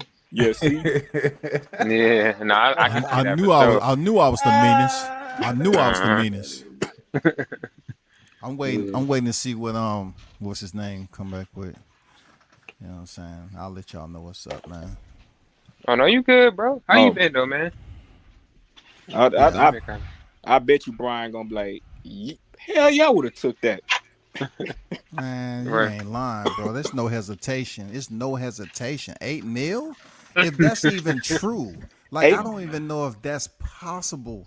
I'll fight Like, that This is nigga what for Blue 8 Blood said. million. I swear, bro. Go back to y'all. If you could play the vid now, Sky shit, you would. eight. I mean, Now he he said got 8. people thinking that he's facilitating 10 mil for nobody never said 10 mil.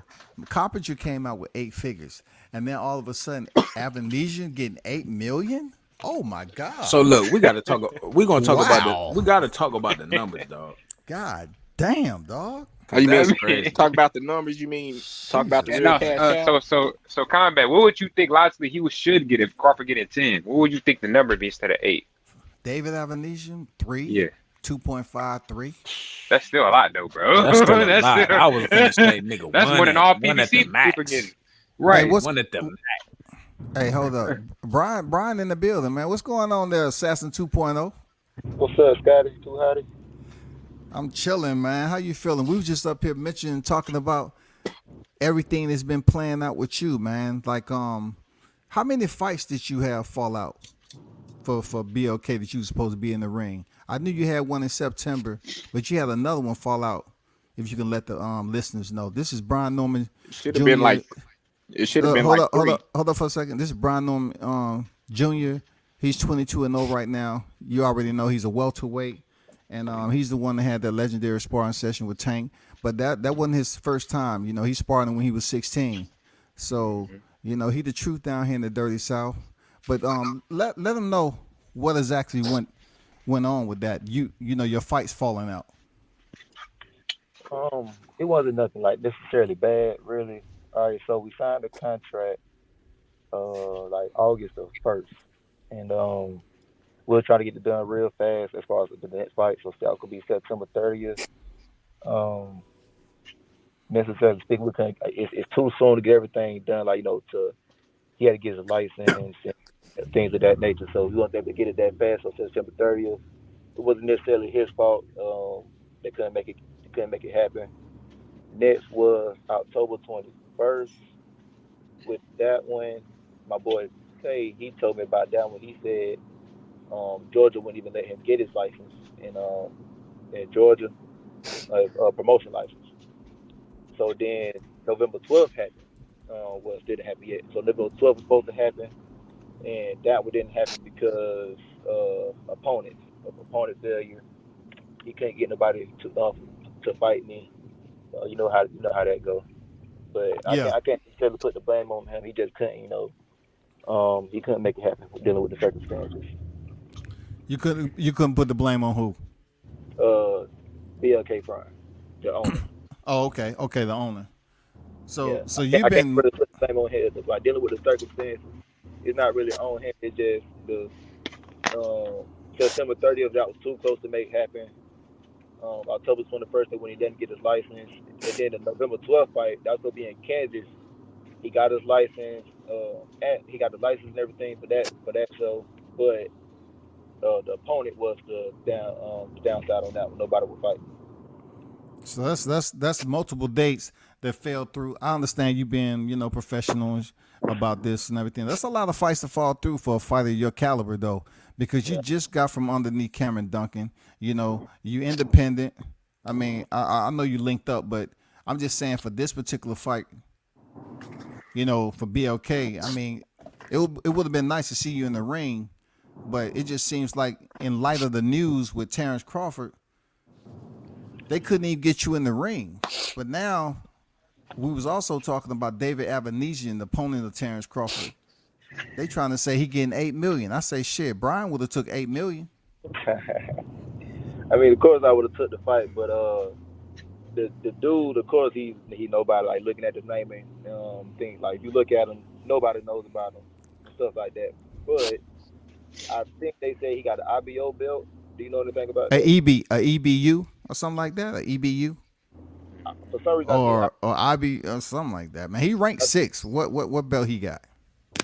Let me check right quick. He got a European belt, bro. He got an EBU belt, like I said, a European welterweight belt. Yeah. But I mean, I can't really get mad at that one. Of course, like I said, of course I would have took that money for that fight. Right. Well, actually, I wouldn't have took that fight because it's not a smart business move. I would have got paid now, but with a Terrence Crawford fight, it wouldn't be at this point in my career. It wouldn't be an even fight. It'll be a Right, right. I knock him out or I lose. If it's a close fight, I lose. Understandable. Yeah, that's what I So was saying. yeah, so it wouldn't be a smart business decision to make because either I knock him out Right or I away, lose. right. So actually, I wouldn't take that fight. Yeah, and that's what I was saying earlier. So That's good that's to break. understandable. That's good to break that down. You know what I'm saying, on why you wouldn't have taken the fight. Any of y'all have any questions for the Assassin 2.0? Shut it, man. Hey, when your next fight, bro? I know I had fight. Did you have a fight Besides, already? when the next fight, bro? He just had fights fall out, dog. Come on now. No, for real. I'm trying to see him fight again. What you mean? Well,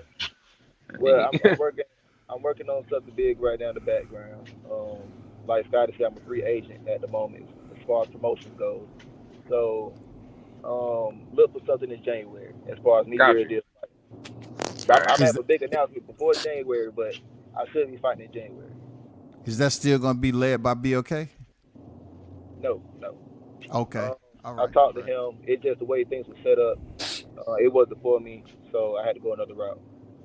Okay. There we go. You hear it right here. He's went a different route. All right. Yeah. Y'all go ahead.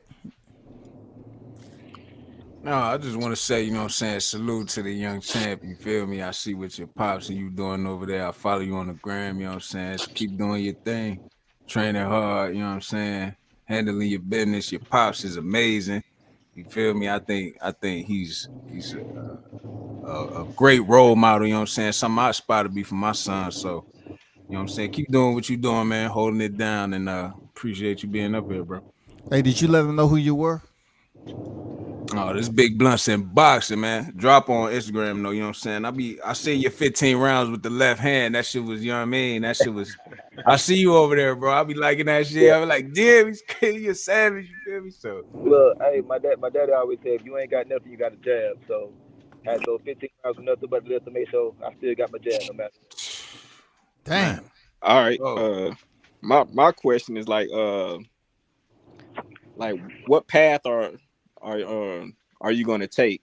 Are you gonna go like the WBC or WBA route? Like which route are you gonna take? Right now, we still trying to see which route I'm gonna take.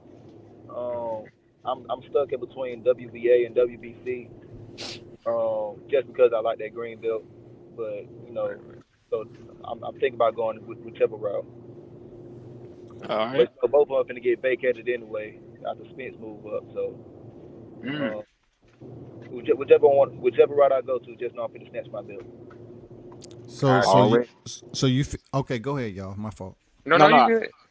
Yeah. So you saying Spence moving up? So when you hear the news of him being in the weight division for quite some time, and it's tough on him. So you think he's definitely going to come off those belts and move up before before Crawford name come back into the picture?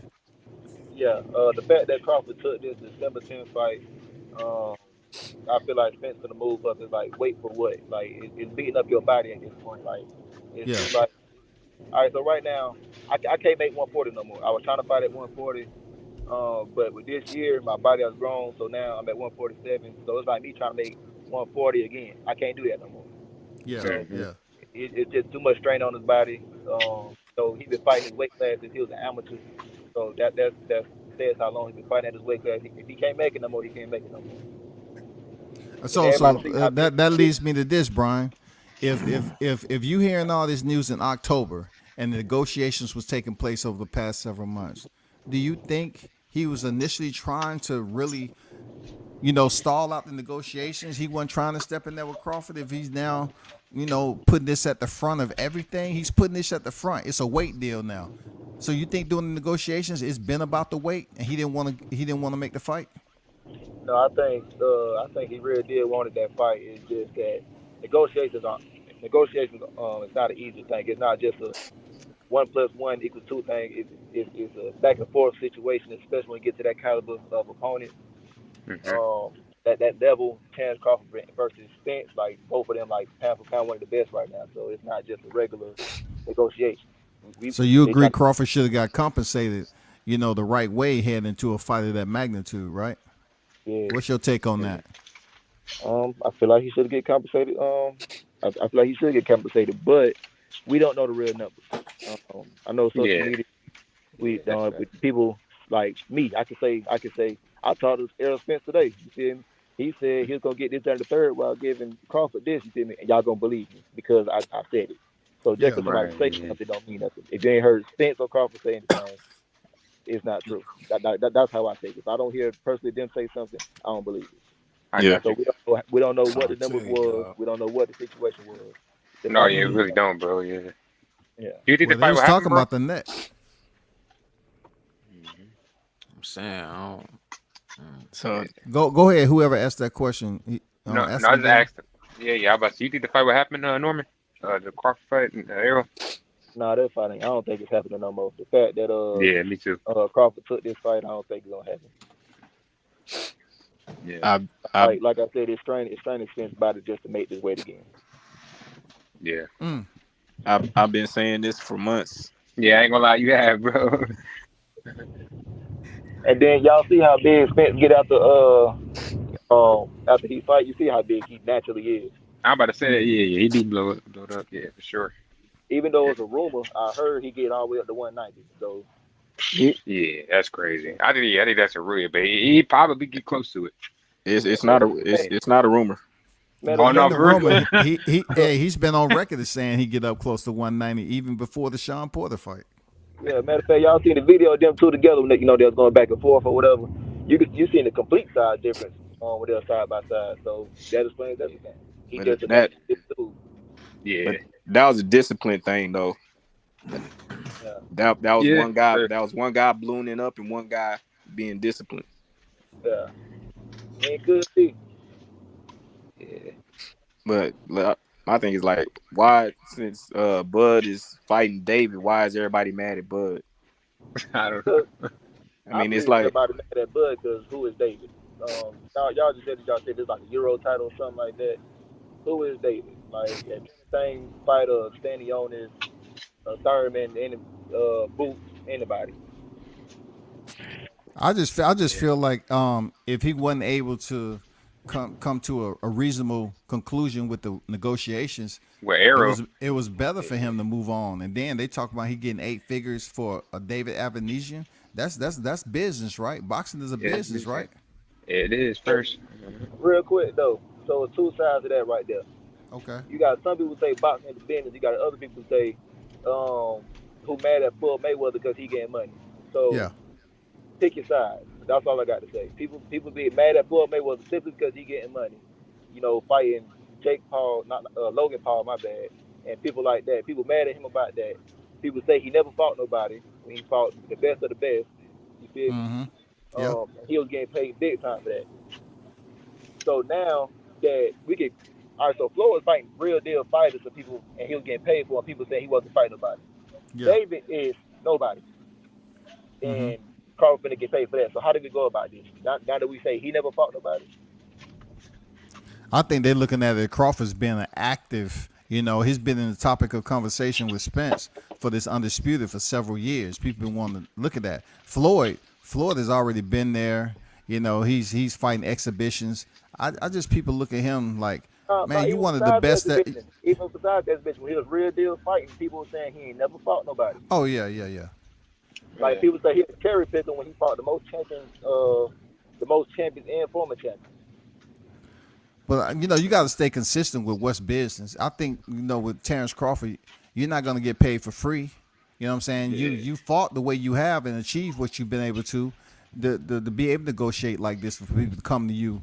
And if it's indeed an 8-figure purse that he's getting, hey, what he's been working for all this time to get an 8-figure right. purse from fighting somebody Yeah, like freaking that's David right. Avanesian, man. It ain't nothing Yeah, wrong with yeah. that. You gotta think about it too. Like shit, he getting paid this amount of money for fighting a guy that he probably was gonna get paid more in the negotiation with Arrow. Shit, we don't know how much he was getting paid exactly, but All right, so I got another question. Tank, yeah, go right? ahead. A lot of Yeah, people yeah. say Tank haven't fought nobody, and Uh huh. people get mad at Tank because he haven't fought nobody. But Mm-hmm. that boy getting paid real good. So what's your thoughts on that? I like it. You I got ain't He gonna haven't lie. fought nobody real. he haven't fought a hard fight. That's what people say, but that boy getting paid good. So should he go for legacy fights or keep getting his money? Keep getting the money. For me, keep getting his money. You know why? Because let's just say you are here punishing yourself. You in the tough fights. It's all about what have you done for me lately. You know, the fight fans will be at an all-time high. If you go in there and get it in, then they're going to say, who's next? Are you going to give him a rematch? Are you going to goddamn fight somebody else in the top 10? It ain't going to never be no satisfaction there. So get your money because it ain't no retirement, the boxing. Yeah, It I ain't no got you. retirement pension. It ain't no Yeah, you pension got out there, bro. yeah, you gotta understand. Yeah, he's trying to fight Arrow, but it's like it ain't worked out. So he's finding a guy who obviously is the best option for him, and it ain't like he's just a slouch. Like the dude's in the top 10 and all the sanctioned bodies. So by definition, he's not a nobody. Just that's our perception. You know. Real quick. These questions I'm asking, I actually agree with y'all with as far as getting your money. But the reason why I say this, I Right. got another question. Why do y'all love Muhammad Ali, Mike Tyson, Ray Leonard, Marvin Hagler, Sugar Ray Robinson? The reason why Because y'all like not they because fought of the the There. money. best. Yeah, they Y'all fought the like best. y'all, That. y'all like because of the money they made. Y'all like because of the fights they had, the wars they've been in, the Correct. Yeah. accomplishments they went against. So that's why I'm saying it's also about legacy too. They go hand in hand. So I Oh do yeah, agree for with sure. your money. So like as a personal thing with me, I want my money. But at the same time, y'all not gonna love me just because I get my money. Y'all ain't love me because I fought Joe down the street for $7 million. Y'all go about who is Joe and why is this man get paid $7 million? Y'all not gonna love me. Y'all gonna love me when I fight Errol Spence, Terrence Crawford, Boots, back to back to back to back. That's why y'all gonna love me. Well, that's the casual fans. Not you can't put that on us, but yeah, I know Oh, what you're trying to say. so you'll love Muhammad Ali if he didn't take that Joe Frazier fight, but got paid the same amount. I mean, yeah, you got to think about it though. We like Muhammad Ali because he was for the people. He was a people person, Okay, you got that. outside the ring. You got that one. So I'm gonna say You know. Ray Robinson because he went broke. He went broke after he retired. So would you Hmm. love him if he take all those hard fights with Jake LaMotta and stuff like that? Because he wasn't bigger than boxing. He was nothing but boxing. So would you love him if he didn't take those big fights, but he was getting paid good? Man, at that time for sure, man, he was a black dude. You know what I'm saying? Fighting the people he was You fighting. you want to care about no Ray Robinson. Man. Hey, It's he just blew he I a mean, whole blew lot. you talking about somebody before we was all born, bro. So you asked a hypothetical question. I'm he answering as he presented. yeah. He's the one that had an entourage with him everywhere, so he might as well have had to damn cut the costs on that shit. He would have had some money, goddamn it. I see what Brian's saying, Brian. You know what I mean? Yeah. You sharp as hell. I'm You Hey, feel me? one saying hey, this. one thing Yeah, about about Brian, he knows about boxing though. Yeah, that shit. Oh Yeah, no, yeah, that yeah, shit cool. I think the legacy. I think that should be just as important as the money. Yeah, you know what I mean. And I that's why don't know. I hear everybody a mad lot at of people. Terrence Crawford. So, do you feel like either fighter was ducking each other, or you just feel like it's? I mean, what you think? Now I don't feel like no fighter ducking no fighter. Like I said, negotiating is not an easy thing, especially when you get to that level. That's all it is. yeah. I just feel with legacy, Exactly. yes, it's good. Legacy is good, but Terrence already has his legacy. You know what I'm saying? Terrence just had his hand casted at the Hall of Fame. He has his legacy already. He a three-way champion for him undisputed. But at the So same guess time, guess guess what? He can take a fight. He can take a fight like this for the money because he on the back end of his career. on the back end of both of their career, um, You going in and out, Brian. You going out. yeah, yeah, No, you robotic. It's a little robotic. You know what I'm saying? I don't know. You went through a bad area. yeah. Yeah, go ahead and try to speak. So we see if it come out clear. Yeah. Yeah, go ahead. You might need to come back in, possibly. I know. Expert, you are showing black. Like they saying your mic is disconnected or something like that, bro. So I'm just letting you know. Yeah. You still there, Brian, or what?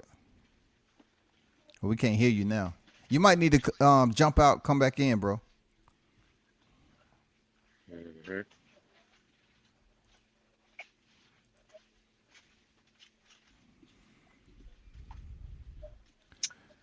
Yep. Yep. Ex, Yep.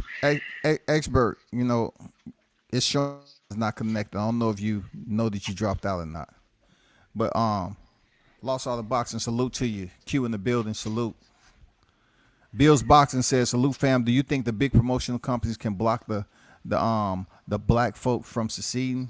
The I the know you're trying to say. black prime folks from seceding? Well, they shouldn't have no conflict. Like, it's a doggy dog world in boxing. People thought Eddie Hearns was gonna come over here to the U.S. and take over. No, that's just not the case. Right. It's just not the case. You ain't gonna come over here and you got promotional flagships that's been over here getting it in with business, and you're just gonna damn scoop it. No, it takes money for that. It's a whole lot of shit that goes into play with that. Yeah, man. Yeah, you should be good now, Brian. Can y'all hear me? Yeah. Yeah. All right. So what I was gonna say was the Manny Pacquiao and Floyd fight. Everybody was talking about it's pretty much like your career. I ain't gonna say don't matter, but it's not as good as it should be, simply because that fight didn't happen. Same thing with Joe Frazier and Muhammad Ali. You feel me? It's like they were both who they was at the time, so the fight literally has to happen. It's the same way that y'all have to fight. So it's the same way with Terrence Crawford and Errol Spence. They right there with each other on this age thing, pretty much. Same weight class. They've been they've been going back and forth since forever. So it's like it's a legacy fight at this point. Y'all literally have to fight. So that's why people are mad at Terrence Crawford simply for taking this fight. I ain't saying that Terrence Crawford fault that the fight didn't happen. I'm just saying people mad at him because he took that fight. Yeah. Well, it seemed like he was getting nowhere with the negotiations. So it has to come to a point where you have to make a decision to move on, else you're gonna squander an entire calendar year with no fight, man. Right. No paycheck, no fight. Yeah. I mean, you got to get paid. So look, another thing. So another thing, David, nobody. You got all these other guys at this what's division. I'm not even gonna mention my name because I'm not up there name wise yet. So like forget my skills and stuff. Name wise, I'm not up there yet. You got guys like Boots, Stanionis, he up there. Thurman, even though he haven't fought it up forever, he is way better than David. You got all these guys, Virgil Ortiz, who've been calling out Terrence Crawford. You got all these guys you missed that, like you could have even attempted to get a negotiations with, but you went for David. We don't know that though, bro. That Nick David, we don't know that. David is ranked number 10. I don't care about that. We don't know. I see what you're trying to say, bro. Doesn't Keith Thurman need a full blown training camp to be perfect, and his ponytail have to be a certain length before you step in there? He went bald headed. Oh, okay. He bald headed now. Okay. Yeah, he got the low cut now with the fat forehead. Yeah. And he on Go the ahead. You ain't never lied, bro. Y'all see him playing his flute.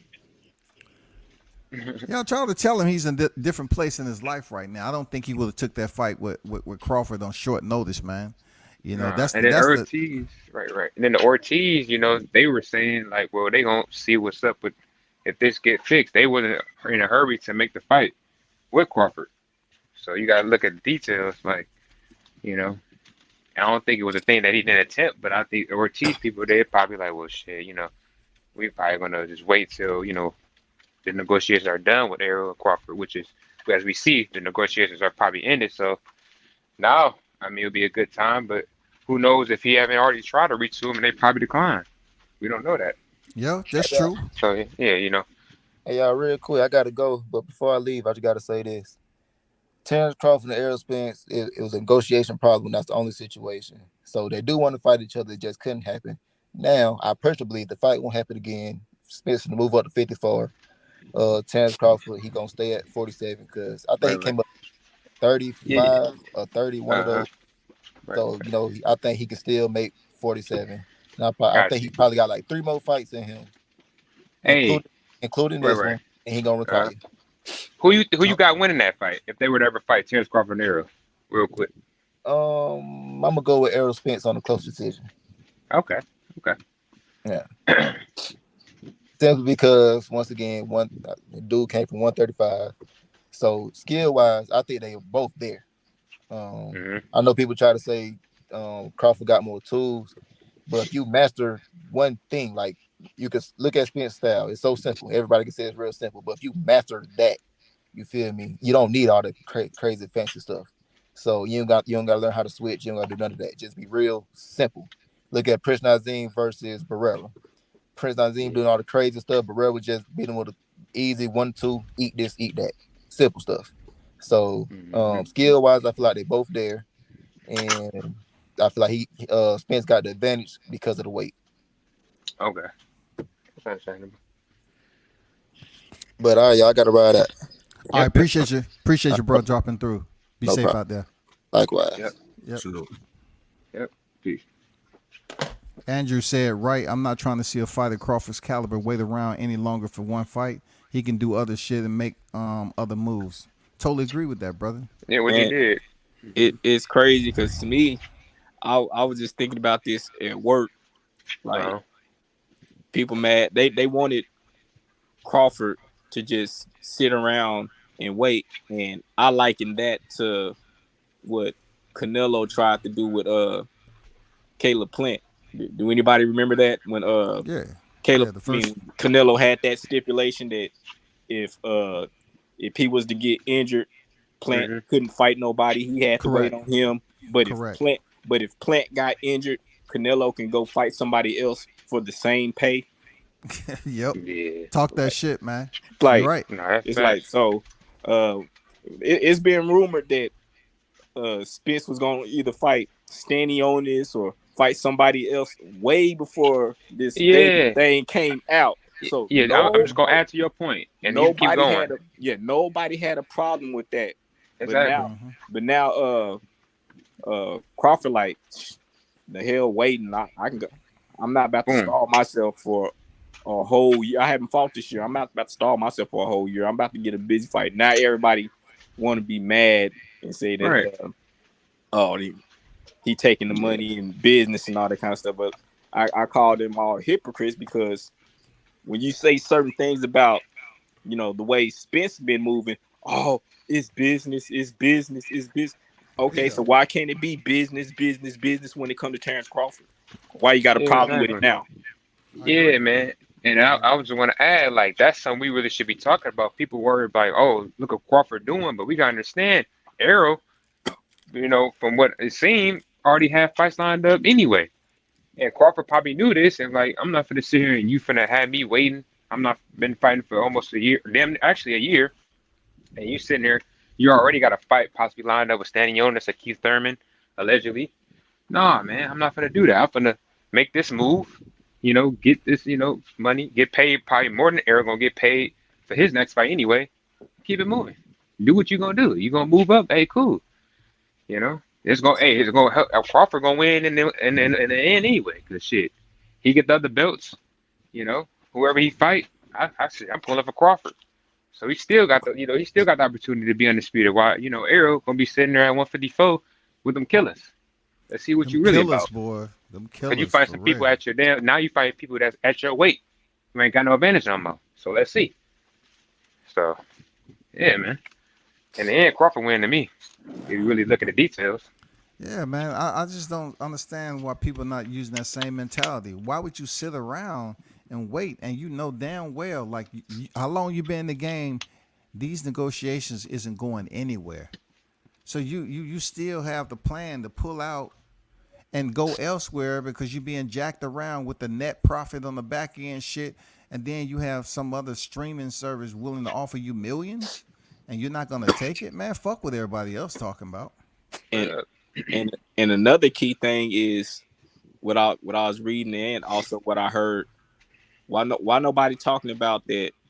PBC pushed the fight date back again until early next year. Yeah, like, cause people, man. That also played, a factor in that. Like, y'all pushing it back to first quarter of next year. Oh, let me get a fight now. Like, but nobody want to talk about the PBC pushing it back, which I've been saying for months. This fight, if it ever happens, it's not happening in 2022. Yeah. One thing I want to add, I don't know if you heard this, Scotty. I heard that PBC actually don't even have a network at the moment. This is why the fight possibly not being made. They don't even have a network. I heard that network is, they're going through a situation I mean, I can't really. I know. I was just wondering I if you can't may have really heard that. confirm. You know, I've heard Steven Espinosa. He's been on freaking the Twitter. I know. You check out Blunts and Boxing. He put a video up on that. Oh, what's up, Town? What's up, my know. guy? Oh, Town in. What's up, man? What's up, What's up, Town? How homie? you doing, Sophie? Hell yeah. Oh man, I'm good, man. I just Absolutely. I just got in. watching Black Adam, so I'm kind of amped up a little bit. So You ain't do no Alright. push-ups or anything, did you? You ain't do no push-ups and shit. oh nah, that's later. That's later on, man. That's later on though, man. Was it a good movie, bro? Oh yeah, man. Don't listen to the critics, man. Got you. Don't listen to the critics, man. It's solid, man. It's solid. Got you. Checking it out. Yeah. Let me chime in, fellas. Go ahead.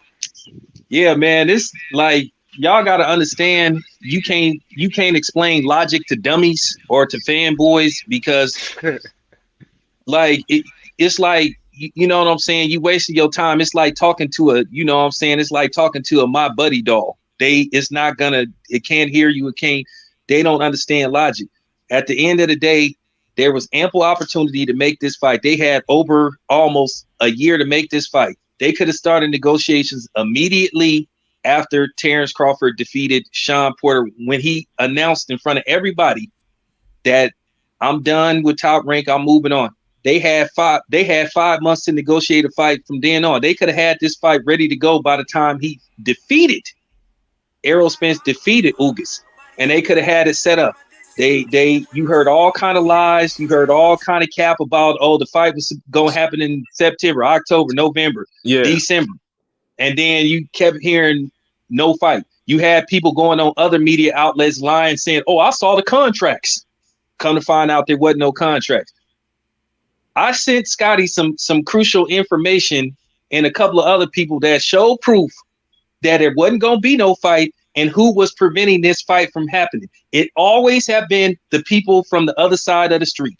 They didn't want to make this fight because they had other plans in store for Errol Spence. Now, all of a sudden, conveniently, Errol Spence is moving up to 154 because at the end of the day, the master plan was for Errol Spence to move up, get a couple of fights at 154, and then go fight Canelo and try to see could they get a big payday.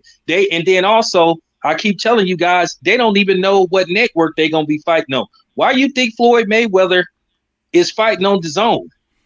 Yeah, Why do you think he's fighting on DAZN? He always have fought on Showtime.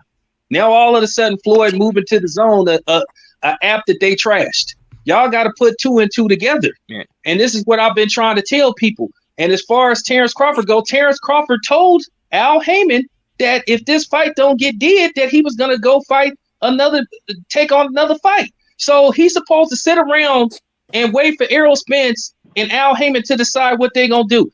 I don't have no problem with him chasing the bag. And here's another thing that's so funny. Everybody was so appalled that he asked to see the books with Al Heyman. But when Deontay Wilder asked to see Eddie Hearn's books in regards to a potential fight with Anthony Joshua, nobody had a problem then. So what's wrong with Terrence Crawford? Yeah. So what's wrong with asking to see the books? This has been going like I said. This is the biggest front in history. All of a sudden, Errol Spence starts talking about he been stalling. He been stalling because they knew he was finna set up another fight.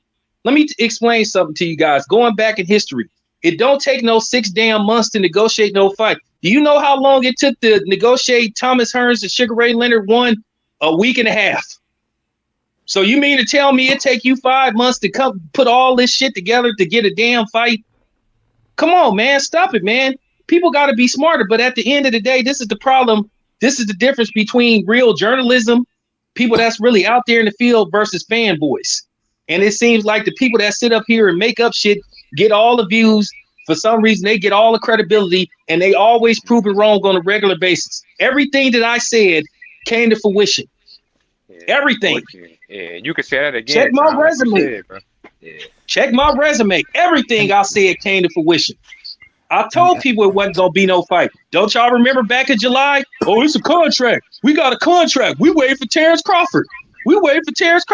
It was a front. Man. And they just hey y'all, it's like Orange Juice Jones say. Don't say nothing because you cold busted. You didn't want the fight in the first place. Silly you rabbit burning the tricks house is down. made for kids. Right, right. Yeah, you burning the Man, house I down right think now, I was homie. on your channel back then when people was talking about the contract thing. I remember responding to people, what contract? Exactly. And What? Town, you know, the information he talking about, that was weeks ago. That was weeks Right. ago. Yeah. That wasn't yesterday. That was weeks ago. Yeah. Oh yeah, Scotty. Me and Scotty Ben knew what was up. We kept trying to warn people, but this is what was coming, and this came out of the PBC's own mouth. So we already knew this was coming. Me and a couple of other people. I kept telling y'all it wasn't gonna be no damn fight. So I mean, but now you got Errol Spence's fanboys trying to do damage control like they always do. They were silent. Don't y'all remember? It was real quiet in Errol Spence fanboy land when Max Kellerman and Mike Coppinger said that, hey, they want to see the books. Then all of a sudden, as soon as Terrence Crawford decides to fight another fight, then here they come. Here they come crawling out of their caves. Yeah. So, you know, it is what it is. We had the proof. I had the proof a while ago that it wasn't. This has been a smoke screen. It's been a front. Real talk, fellas. I mean, I'm gonna let y'all continue because I'm done. Your guest, Town. When do you think these negotiations was finished between Crawford and Spence? Because it just didn't happen. I'll tell you when it was finished. They really weren't trying to fight Terrence Crawford in the first place. When Terrence Crawford said, "I'll take less money," that's when. It ain't gonna be no fight. That's when negotiations was that it was never a real negotiation anyway. The day he said that he'd take less money, that was it. That was all. And then they came with the, we'll give you your money based off the net pay, which is absolutely absurd. So if he about to make $10 million, between $8 and $10 million for this fight, where he cutting out the middleman, he cutting out the promoters, he cutting out everybody. I mean, it's kind of smart. I mean, you probably already paid the site fee. You gonna get the gate. You gonna get the get the concession. You go get the parking. That makes more sense. People just mad because Terrence Crawford is business savvy. We know Errol Spence can't. We know Errol Spence can't make a deal like that unless Al Heyman approve it. Man, I'm glad. I'm glad you said something about that. Yeah, salute to you, Tom, man. Bro, these niggas better quit. These niggas better quit fucking with me before I put out even more information that I got. They you good, better man. quit You lying, good, bro. But you good, bro. They better quit lying, man. Yeah, appreciate you, man. What was I about to say? Who in there kicking over kitchen dishes and pans and shit? Go ahead. Well, Town said something that that registered that brings me back to Spence's tweet about Crawford stalling. Now, Crawford. Hey, Town, appreciate you pulling up, Town. If you out, he out. Crawford agreed to all of Spence's terms, and the fight still hasn't happened. But Crawford's the one stalling. Yeah. I mean, what else you need to do, man, to make the fight? Like, he agreed to all the concessions, everything and shit, and it's still not enough, man. What else needs to happen? Even Crawford's people said, hey, he agreed to everything. You want him to go in there and you put up another obstacle, man. The man is taking net profit, and then you don't want to let him see the books. So guess what? I give Canelo a hard time. This is worse than Canelo. Yeah. Way worse. Yeah. Way worse. First of all, they felt the black man was going to be able to answer all the damn questions, because he was coming from top ranking. He was being treated so bad. But we found out where the real plantation at. Right. Yeah. Yeah. Who in their right mind would have sat back and we don't have no clarity on when negotiation is going to be over. Just wasting fucking time, dog, heading to the holidays. At least his Christmas is going to be different. The family, for real? 10 million? All right, cool. Dad, can we go put that on layaway right quick? So we, it's on sale right now. Yeah, man. That's a week before my birthday, man, too. What? Your birthday on what? A week after that. I said my bad, but I said before. My bad. It's Oh, a okay. week after that. Yeah, it's on the Okay. 17th. Yeah. That's what's up. What you gonna be 50, 51? What? Nah, man. Nah, that would be 24. 20. God damn. I don't even know what that's like. God damn. Let me take a minute, man. I gotta reflect, man. That's too much. That's too much. I mean, that's been a long lost thought of mine. Damn, 24 years old. Okay. And I wish I can go back to 24. Shout out to Shaw News, the Sauce Experience, AK Showtime Shaw in the building. Salute to you, brother. Man, we can wish all we want, man. We can wish all we want. That shit is over, though. Did y'all see any of those fights last night on Showbox? Nah, I didn't even catch it. Y'all stole them jumps. I heard a lot of call outs. My boy Expert said it was a lot of call outs. Yeah, they can call out, you know. The African called out Caleb. Yeah, he called out Caleb, and then damn, I forgot the other guy's name, but he Marquise Taylor. Yeah, Marquise Taylor. He called out Fandor, yeah, Sebastian Fandor. Said that's the only fight he won't. I like that though. I like him calling out, you know, somebody that seems like a monster right now. Mm-hmm. Hey, I like Marquise Taylor. He got some skills, and he likes to read you, and then he turns up. Yeah, that'd be a good fight right there, I think. See, looking at Carlos Ocampo go in there and fight What? Sebastian Fandor, they was like, there's no way he's gonna last. But Exactly. it's just like nothing that Fandor threw hurt him like that. You know what I'm saying? Like different Fandor than fought Spence. We didn't get a chance to see what he had with Spence, but yo, man, interesting, very very interesting. Because if you would have had the conversation, like, or you put Carlos Ocampo in the conversation with Erickson Lubin, you would say, okay, who's gonna win that fight? Erickson Lubin. Yeah, I ain't gonna lie. He goes in there and go the distance with Sebastian Fandor. You like, is he better than Erickson Lubin? Was it just styles? You know, what was it? Yeah, I think it's just styles, man. Just styles. Yeah, because the way, and also, just add to y'all point, like, he's fighting the wrong fight. Like, long as he is, he should not be fighting on the inside. But yeah, that's how I see it. He fighting the wrong fight. He gonna get exposed soon, bro. Tell you. I mean, he got exposed. No, I'm talking about losing, like where he's gonna be on the canvas multiple times. Like, I think Marquise Taylor can beat him, but he ain't got no he ain't got no power to stop Fandor. Okay, that's just the point. Carlos Ocampo didn't either, but he had the toughness, he had the chin, but he didn't have the power either. Mm-hmm. That was crazy, man. That was a crazy fight. But Erickson Lubin had the power, but he had the wrong style or the wrong offensive. He had the wrong game plan. I'm about to say that, bro. It wasn't even that, y'all. He abandoned the game plan. He didn't even. That's what. If y'all go back to listen to Cunningham, I think his name Kevin Cunningham. He told her, he's like, man, he didn't.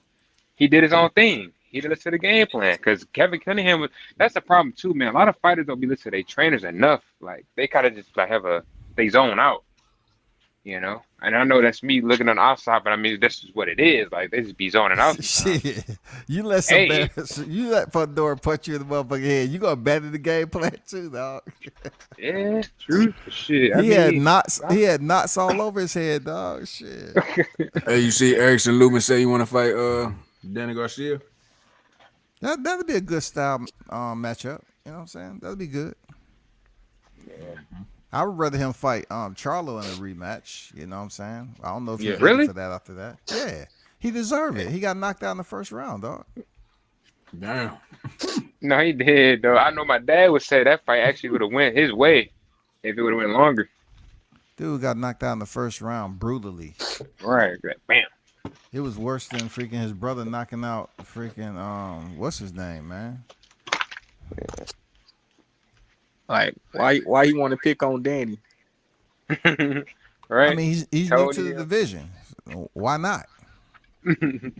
Man, looking at Danny's last fight against Jose Benavidez. Hold on for a second. Who has the live playing in the background? Because I hear echo. Can't be me. I have none playing in the background. Is that you, Blunt? Do you have the video playing in the background, man? Because it's an echo. Nah, I ain't got no video. No, it's not me either. Shit, just mute. Okay. I guess it's me. I guess I don't know how, but I have nothing playing in the background. But Go ahead. Go ahead. like I said, I watched that Danny fight against Jose Benavidez yeah, it's you, Balash. like 3 times, and Yeah, okay. I don't see what Danny can do at 154. I mean, maybe that's just me, but that 154 is not his division.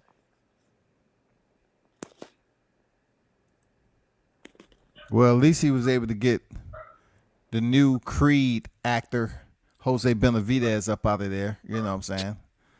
And then he had a moment. I don't know what was that moment about, because we never really seen DSG break down like that, but he had a moment. Everybody want to claim mental health now. I know, man. You know, shedding all those tears. I'm like, damn, you didn't shed them tears when Errol Spence put that beating on your ass. Like, shit, that would have been the time to claim mental illness. I wasn't ready for the fight. You know, then I could have used that shit in the debate. Yeah. He wasn't mentally ready. But it's boxing at the end of the day, man, you know. Yeah, like if you got mental health issues, get out of boxing. I thought who's supposed to who Virgil Ortiz supposed to fight next? Who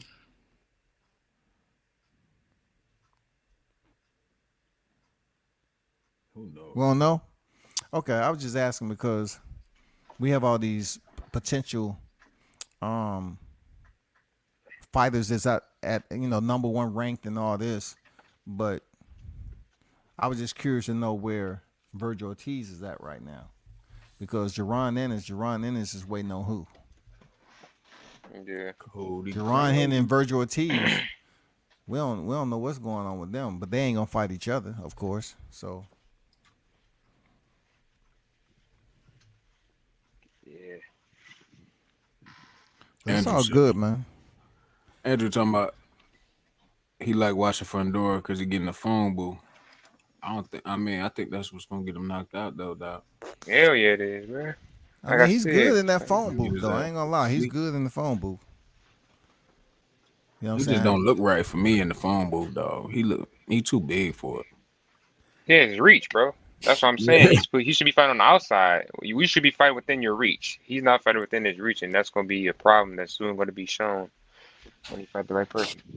It's almost like he don't have confidence to just stay on the outside the entire fight. I don't know what the fuck, dog. No, you just said it Because right there, bro. Okempo was beating his ass up from the outside. I was surprised. Yeah. Okempo was getting some shots in, body shots, and coming around his jab and shit, timing his jab and all that. Yeah, because he's so damn long. Like he stopped my guy Donnie Marshall, man. He stopped him out of Buffalo and shit. Like he shut him down in 3 rounds on the inside. Yeah, and Donnie can fight.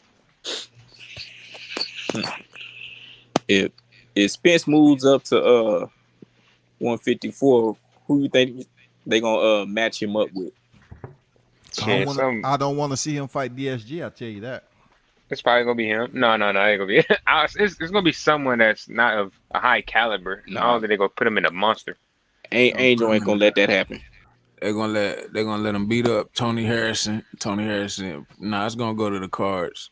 Yeah, I'm about to say, what you mean? Tony Harrison might beat him. I'm about to say, what you mean, boy? Hell no. That's Tony Harrison, my boy. Tony Harrison eyes start taking some crucial damage, then you know. Oh, please, Tony Harrison. He want that fight, boy. Come on now, that'd be a good fight right there. I'm glad you just said that. I think Tony might get him. You know what I'm saying? I don't know, man. Charles Conwell. Oh, he right up there. Charles Conwell right there, man. He not fighting that boy. No, I want to see the Soul City executive himself out of goddamn Ohio. Yeah, Charles Conwell. Put Bad News up in there with him. But hell yeah. I mean, but come on, Spence is in the same, like he trains with the undisputed champion at that weight. So I mean, yeah. I don't. They don't train like you think though. I mean, because he be working out with his brother sometime up there with Coach Guzman. Mm-hmm. You know, the former champ. Guzman, yeah, he be up there train. He don't be down there with Derrick James like that all the time. Well, look, I would assume they down there more than we probably think. With they both being in Texas, from Texas, having the same trainer, and you know what I mean, all that. So I'm pretty sure, you know, if he's almost trying to if he's trying to become undisputed at 147, and he's in camp with the dude who's fought all these dudes and beat all these dudes, lost to Tony Harrison. Yes, we know, but I think you know he got a fair chance at any one of them dudes, man. And he might just, you know, he might just make undisputed up there too. I don't know. We're gonna see. I Who hope Hell you no. talk? Who you talking about again? Are we talking about Spence or you talking about somebody Spence at else? 154. Man, you come Especially on, with Bloss. Brian talking about Come on, how Bloss. big he gets up in weight. You know what I'm saying?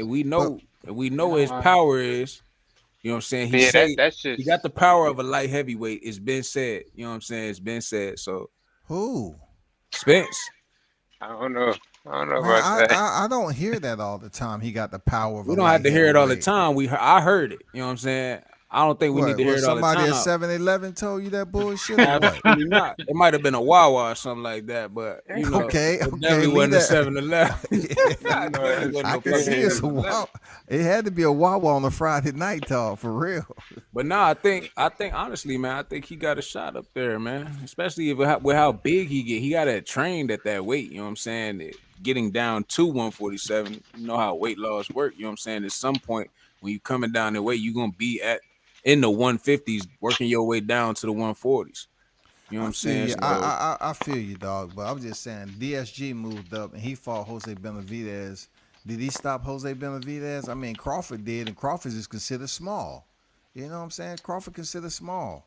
He stopped Benavidez, but DSG couldn't. yeah. I mean, look, that's at two different times and two like Bro, I see man, when come we on. bring It's up these common things. opponents at a higher We division, can't, bro. but listen, we can't talk about Come on, it's bro. things going on in these people's lives. These training regiments, they fire coaches have probably fallen out with coaches during camp. They get their coaches to come back to camp, and you know it could be so many different factors that go into what happens inside of the ring that we can't just keep on hanging on to this. Oh, it's common opponents, and they fought. He did this at this time. This was 3 years Bigging ago. up Spence though. You was bigging up Spence for being able to move up, and he's gonna be at a weight where he's stronger. You wasn't bringing in all this other shit. You know what I'm saying? I Like, mean, I would say bigging it up. It's just the fact that he is going to be, like he said, like Brian even said, not at that weight anymore. Probably more comfortable. Probably have better camps because he's not struggling to get down to that weight. I mean, there's going to be a lot more factors that play into than just going and facing a common opponent. You know what I'm saying? It's outside. It's so much that goes on outside of the ring. Like you even said about Crawford, 65 outside of the ring, 35 in. You know what I'm saying? I would think that a lot of these fighters over time things change. They may become their ratios may change over time. At one point they may have been 65-35 in the ring, but maybe in their next fight it wasn't like that. And maybe because maybe they auntie died, or maybe because they got a slight injury in camp, or something happened. You know, it's so many different things, you know. So the common opponent shit, I be getting it, but I hear that shit everywhere too. And it's like, yeah, we say, oh, he beat him, and yeah, he beat him too, but it was 3 years apart or 2 years apart, and we don't know what was going on in their lives or what happened during their camps, or if they was trying a new elevation, so they went to this place instead of going to that place, and they got information from this trainer or had this guy helping that wasn't helping at this time. You just don't know so many things that could be taking place. So I don't put much stock in how big uh Earl Spence is, because like Crawford is actually bigger than what people think he is. Mhm. It's he's just like definitely stronger than what people believe. but it's what I've been saying since Fanon used to tease me and be like, "Oh, you kind of sound like him," when I wouldn't show my face. I'm like, "Oh, is that you, bud?" He used to tease me about it, but I've been saying it since 2018 that Bud is not as small as y'all think. He's more dedicated now, but he's not as small as y'all think. Y'all think he's small because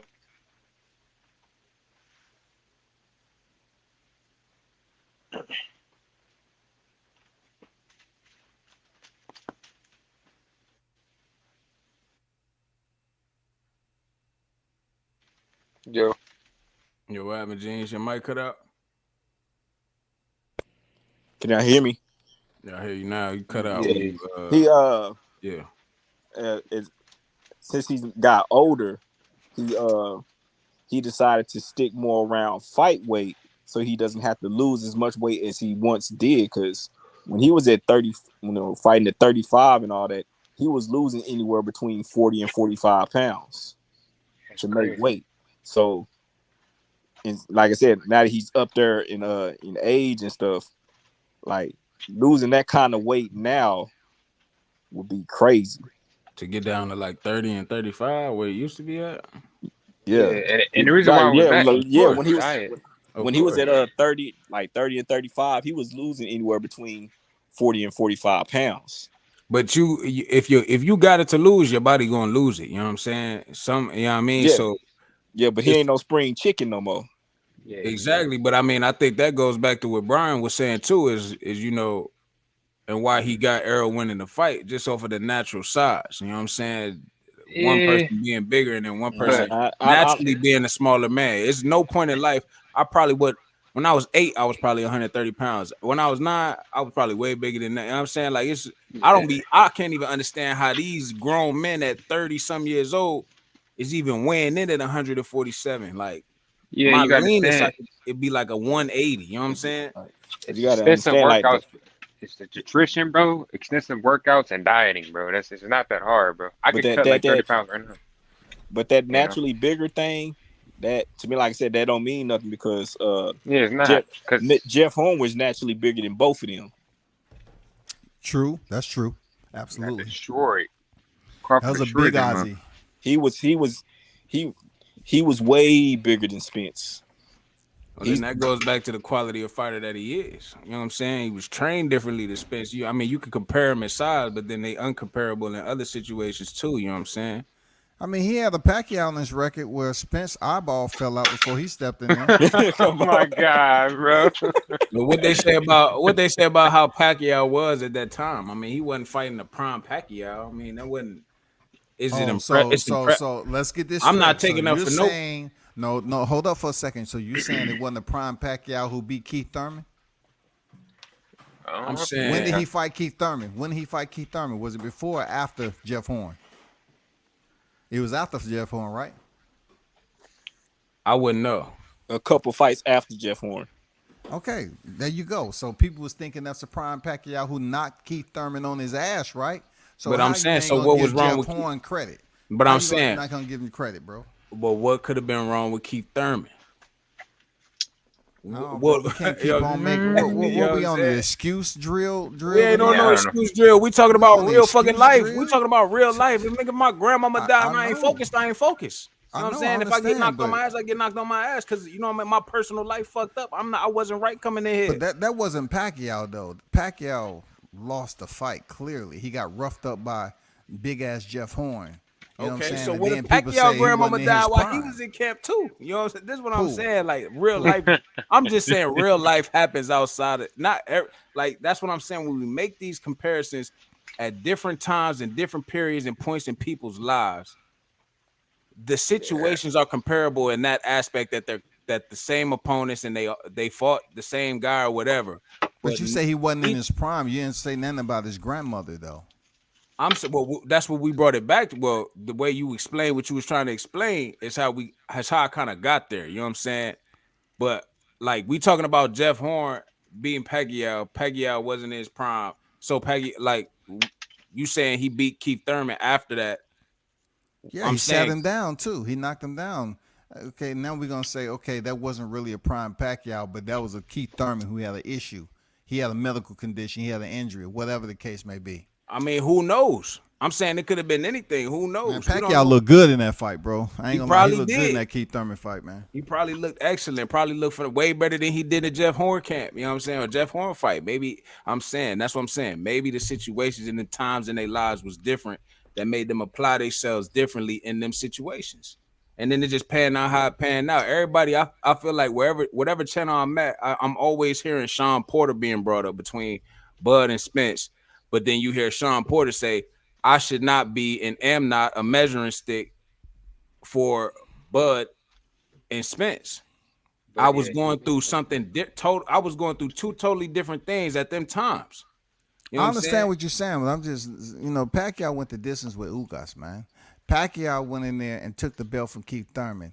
Those two fights was after him stepping in the ring with Jeff Horn, but yet Jeff Horn is discredited when it comes to a Terrence Crawford debate, and people give him no credit for defeating Pacquiao. You know what I'm saying? I mean, you yeah, got to it's give just him a little crazy. bit of credit, bro.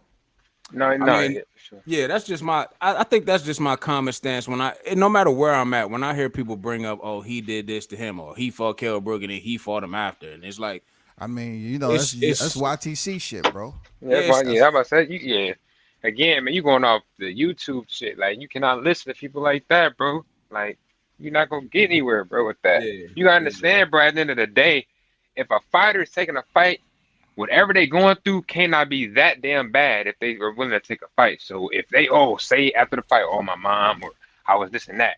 Well, at the end of the day, by definition, that's an excuse because you're giving a reason as to why, you didn't do this. At the end of the day, you showed up still. If you Yeah, felt the that same bad, this shit I happened, gave for the why did you fight? Porters. You're Exactly. right. Same shit I I mean, gave for Kenny Porter showing up. Talking about, I knew in training, but you still showed up for that 4-point Exactly, bro. plus $1 million payday, right? Got it. I feel y'all. I'm just like, damn, like, I don't know. I see what y'all saying, but it's just like, to me, it's like, man, I don't want to say it's an excuse, but like if something serious happens or something like really affects how you thinking and how you moving and how you You gotta take that into consideration, man. And some people don't, and that's their fault, bro. That's all it is. That's all. That's what it is. Yeah, I understand what you're saying, but because they go to war about that shit all day long, dog. I heard it today, man. Somebody said Spence ain't fought nobody. None of his fights was in the top 10, and he beat a bunch of nobodies to become undisputed. And look at it, you know what I mean? And I'm like, bro. I mean, okay? E Thriller put out a leftover. Man, you gotta understand, bro. E Thriller put out a video of leftovers, Spence with leftovers, and he was making some solid ass points, man. Really? And yeah, look at the video, man. When I don't know if you he asked broke me down really both 'cause you records, didn't right? see it. That's But, recent. Yeah, I'm just saying. Well, if you want to break down one person's record, you definitely have to break down the other fighter's record too, that you compare it to. I just thought it was some solid points being made in his leftover video with I took it as reverse psychology. Yeah, me too. You could take it as that. Because that's what people say about Crawford. Can y'all break down the resume for me? Like, can y'all break down his resume for me so I can understand when I hear this shit? Yeah, I want to talk about. I want the breakdown on Bud's road to undisputed and the level of competition he faced. I just so I can understand. Nah, just real quick, like a quick summarize. I don't know if it's gonna take too long, but just how were they ranked high? What you know what I mean? Like, what was the real deal? Because I swear to God, they make it seem like Buddy did nothing. Like I say again, bro. You listen to people who just before you kick off, let me add this too. They said that he was at 35 and 30 because he had such a big arm reach. He was basically bullying all them dudes because they were smaller at 30 and 35 at that weight. They naturally had shorter arms and shit like that. So he was clubbing them dudes and all kind of shit. I heard that. That's a good. I like how they did that. But at the end of the day, that's a natural advantage that he has. That's something that he's born with. Everybody ain't born with the same arm. You can't use that as a reason why he beating everybody. He does have a higher arm reach though, frequency arm reach for his size though. But that's not an excuse for why he was beating everybody. Because he was Crawford, bro. And who he was, as a fighter and this. But anyway, the people that he fought, bro, he fought champions. So obviously these guys are either number one, top. Obviously they're champions, so they're above the number one contendership. Then he fought which was Victor Postal and Dongo, and the first guy before he fought them, he fought Felix Diaz. Ricky Burns was his first title that he picked up. Yeah, but he was saying undisputed. The undisputed, he won a belt against who did he win that belt against? You talking about Crawford? Yeah, at 140. Julius and Dongo at 140. No. But Oh, you I'm talking talking about about who he before. won the belt against? Yeah, because he asking his He route, and I'm like, he fought champions his route, bro. They obviously that's top opposition, bro. Like you can't listen to people like that who is They just saying basically, ignorance. yeah, they was basically like word for Saying word what they said was he has the worst that's a undisputed lie. record That's a lie. out of all people who got undisputed. His resume to get undisputed was among some of the having to face some of the worst competition. That's what. That's a That lie. That's a damn lie. that's a straight lie. He fought, I think, 2 or 3 undefeated fighters on his road to get undisputed. And Ndongo, Victor Postal. Let me put this bitch up. Who is the other dude? What he's Name? This fought. my ammo. Next time I hear this shit, I'm telling these niggas He's this shit. fought So I'm 3. trying to know. I told you he fought Ricky Burns at 35, man. Hey, At Yeah, 30, that's his whole journey. Exactly. yeah. He fought, but he he fought fought 3 40 gold undisputed. medalists and a silver medalist. Exactly. Okay. Oh, you talking about in the process of him having the championship? Damn, hold on. I got this. I got you, bro. Hold on, bro. This shit is not. When he went to 140. Who was the I'm not dude? understanding the No, he's asking who was the people He he fought fought at Thomas 140. Delorme for the vacant, bro. You remember he fought Exactly. Thomas Delorme, and people was like, "Well, Yep. you know, he fought Thomas Delorme. He won." No, back then Thomas only had one loss when Crawford Exactly. stepped in there. He fought He him. fought him for the vacant, man, at 140. That was his Yep. first one. And then he defended, I think, did he defend against Beltran? Or no, that's a lighter weight. What I'm talking about. No, That was at 35 when he fought Beltran. exactly. That was at 35. But he ended up fighting Hank Lundy because he fought Hank Lundy before he fought Victor Postal. So he picked fought up the belt. Gene. He fought he Gene. fought the belt. I mean, he picked up Thomas Delorme, and then he fought Victor Postal for the WBC at 140, and then he went into that fight with John Molina, Felix Diaz, and Julius Ndongo to unify. And I seen He was already WBO champion when he fought Thierry Jean. You know what I'm saying? He was already WBO champion at 140. He fought Thomas Delorme for the vacant. He knocked him down 3 times, bro. man, What most people remember was his back and forth with Hank Lundy. You know what I'm saying? It was supposed to be a really good fight. So he went in and shut Lundy down. And then he fought Victor Postal to unify at 140 for the WBC WBO world title. Yeah. And Victor No, Postal was undefeated at that time too. Exactly. No, I see it. Yeah. I see. So yeah, after that, he fought the Lorme Jean. He fought Postal. Then he fought for the other 2 belts. Ndongo. Ndongo was a 2-time champion, undefeated.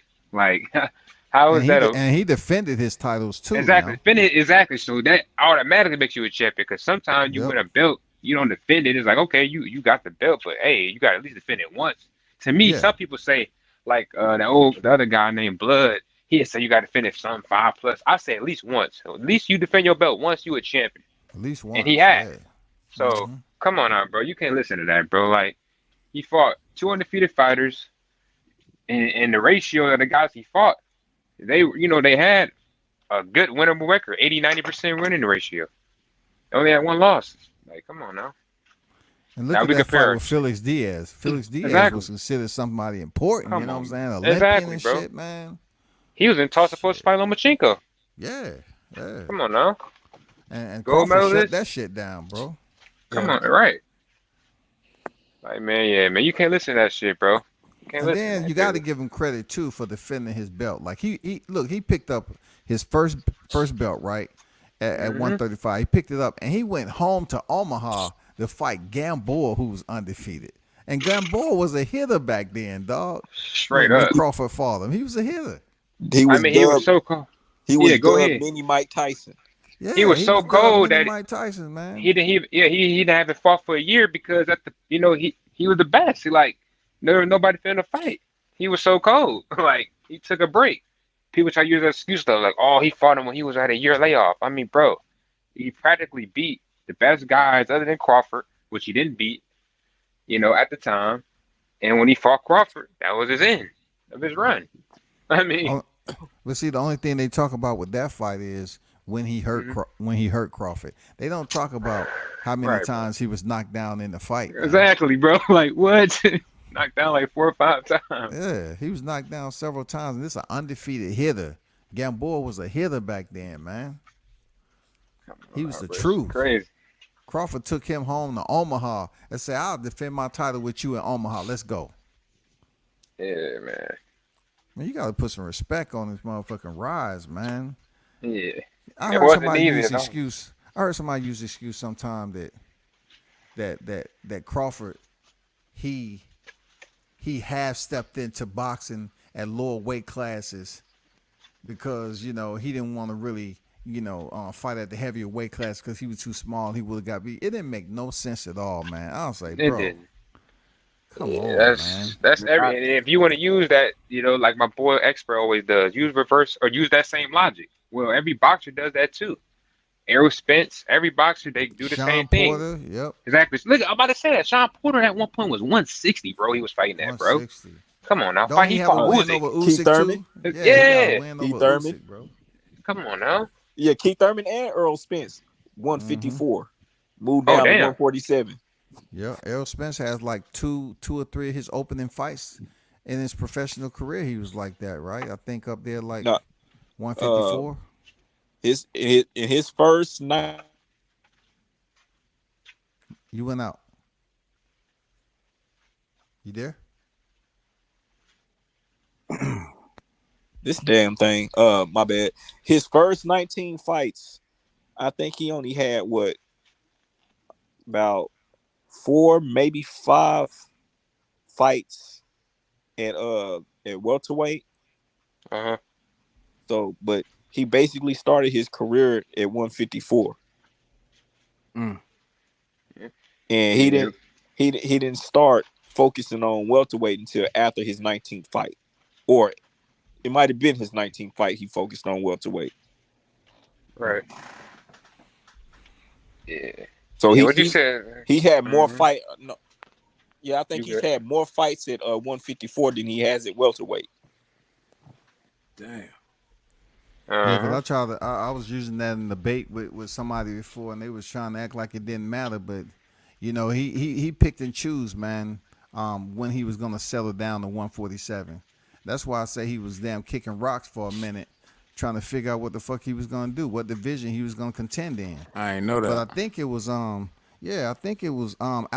Barrera those when he Yes, it was. decided to settle in and stay at that weight because his next opponent was Algeria, I believe. Yeah, it After was that. Alejandro Barrera.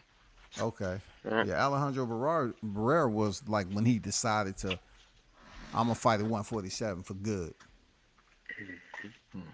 Yeah, like what Tom said, man. Victor Post at the time was a boogeyman, bro. Oh He yeah. beat Lucas Batiste. He made Danny Garcia move up. People don't talk Yeah. about that. Mm-hmm. Come on now. And he broke Lucas Batiste over the bone. That dude was a feast at one point in time. Yeah, he was. So, like, come on, man. Crawford made easy work of that dude. I just think people find it easy to say that Crawford didn't do anything because they want to discredit who he did it against. I'm about to say that. You know Yeah, what I'm 'cause saying? Exactly. like That's deep right there. you can't discredit Jeff Horn for beating Pacquiao, but then give Udanis Ugas credit for beating Pacquiao. For real. Right. You know what I'm saying? Absolutely, man. Absolutely. Because he showed enough beat Pacquiao and kept that motherfucking belt. And But if Pacquiao would have defeated Ugas now, we wouldn't have been hearing no over the prime shit. They would have been like, oh shit. Yeah. A whole new Pacquiao. and to me, like out of us, Earl Spence's own mouth saying that he ain't fought nobody better than Chris Algieri. Well, he beat the man to beat Chris Algieri in Amir Khan. Mm-hmm. Yeah. And Amir Khan, man, unfortunate for him, he can box his ass off. Real talk. He just was blessed with a neurological deficiency. The light switch, the power goes off quick in that motherfucker. Yeah, that's it, bro. That's what I told my brother, I'm like, yeah, man, Amir Khan was so good. The only problem was that he couldn't really take a punch. But other than Couldn't that, take the a dude, punch, man. He if can he could take a box. punch, bro, that dude, Amir Khan probably would retire like a loss, if not undefeated, bro. He was that good. Yeah, he was good, man. Amir Khan was good, man. I just felt bad for him. Hell He yeah. just have a he just has a problem what you can't fix. Exactly. You know, That's just nature. either Yeah. Tito Trinidad had that issue, but when he get knocked down, he get up and he gains power. You know what I'm saying? He gains energy to fight on.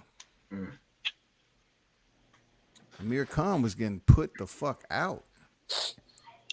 So look, what I do want to ask the question: what do these numbers got to do for this fight to?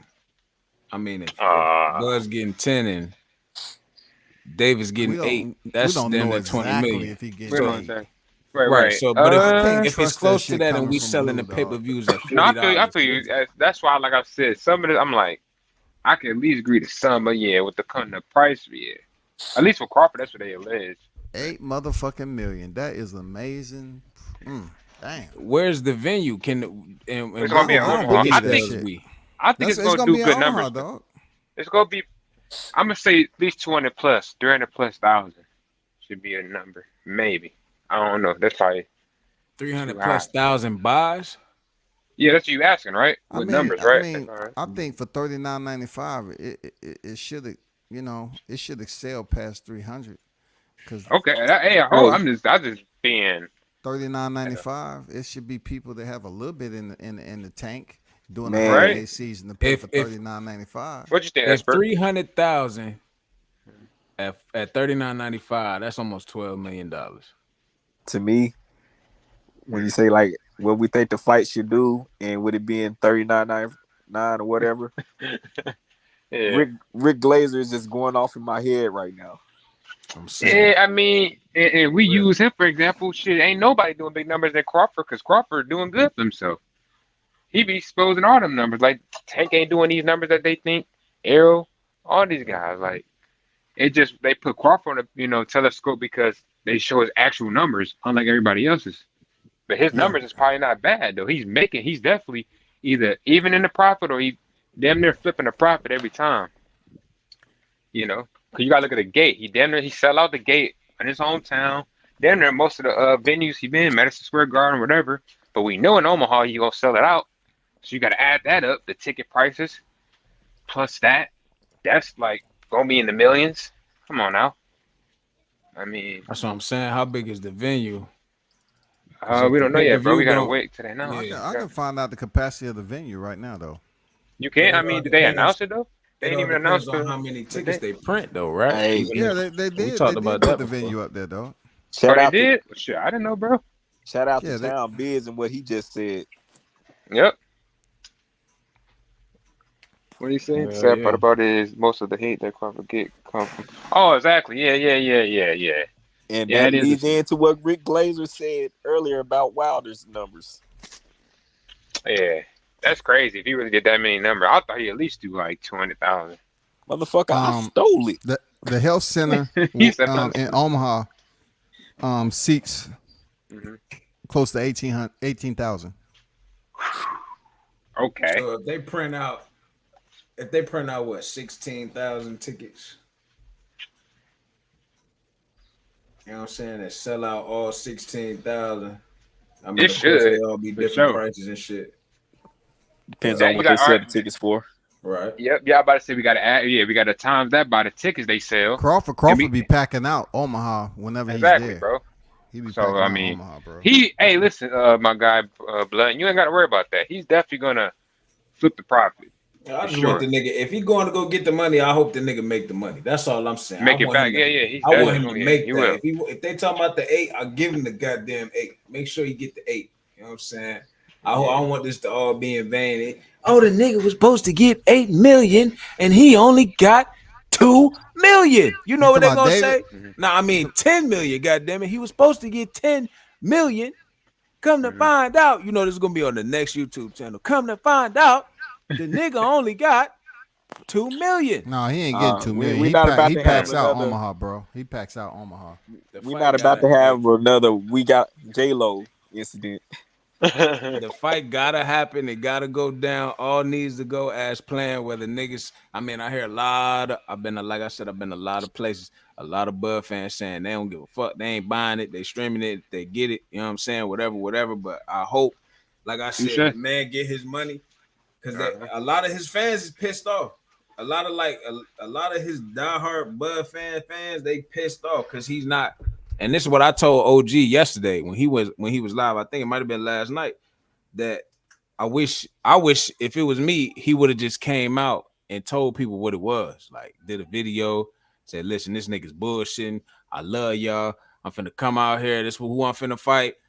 You know what I'm saying? Take it for what it is. Consider it a tune-up. It's kind of like that, but not really like that." And no, I like he did what he did, Blunts, because it keeps him in the background. People don't have to grab his image or grab the video and have his face all out here trying to damn manipulate the shit. I like Twitter. I like Twitter, man. Stay behind the screen, do what you got to do, say what you got to say, bro. Yeah, I seen some people talk about why he's saying that Spence wanted to fight, but now he's saying that he really didn't want to fight. Well, that's simple to answer. When he said that about Spence, they were in negotiations, so you ain't about to bad talk him while you're in negotiation. In negotiation, but when everything fall through, like I can say what I want to say now. Exactly right. Exactly. Yeah, I'm telling you, man, and just to say, people don't be knowing this shit. We listen to people who don't understand, who don't take the time to pay attention to go on the business, and they just say anything. Like we can't, like, come on, bro. You like people. If people don't take that into consideration, they don't even listen to them. I take all this consideration, like, but people don't realize that. People like, oh, he said this and that, but you gotta understand, like you just said, they doing negotiations. If you saying something bad about the partner that you're doing a negotiation with, then that's gonna look bad on them. So you can't do that. That just don't make sense.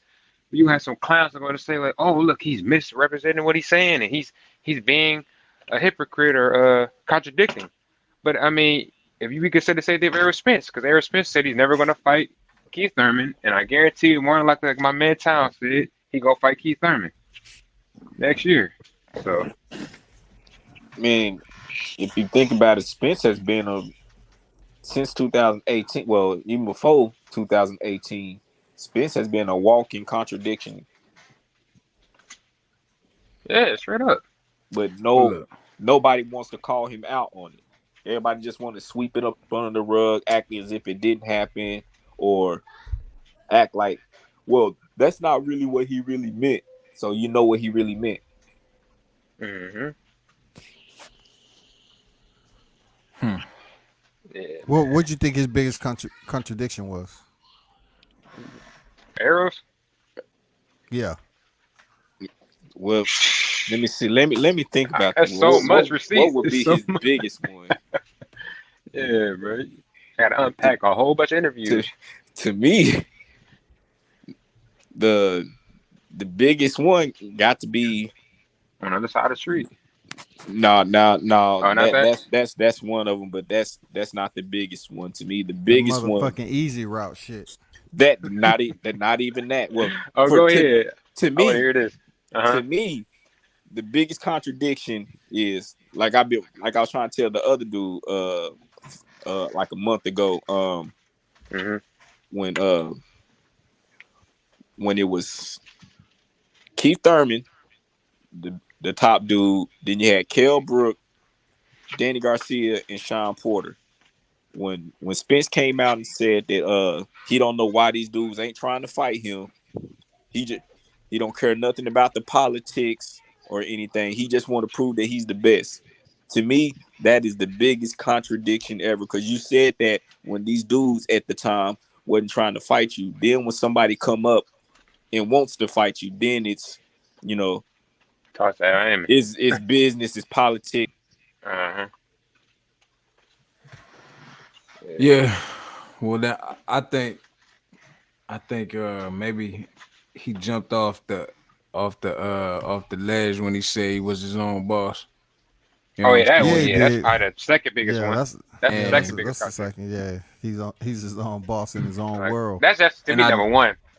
And I think Al Heyman has a lot to do with this shit not happening. And when we go back to Rick Glacier, what Rick Glacier said the other day on Culture Show about how shit's going on right now with Showtime, CBS and Paramount and all this shit, and Al Heyman needing, his stable right in case he got to go to a network and show them that he can bring in the money. And That's what I was just saying. They don't even have a what I'm network to saying? fight So on.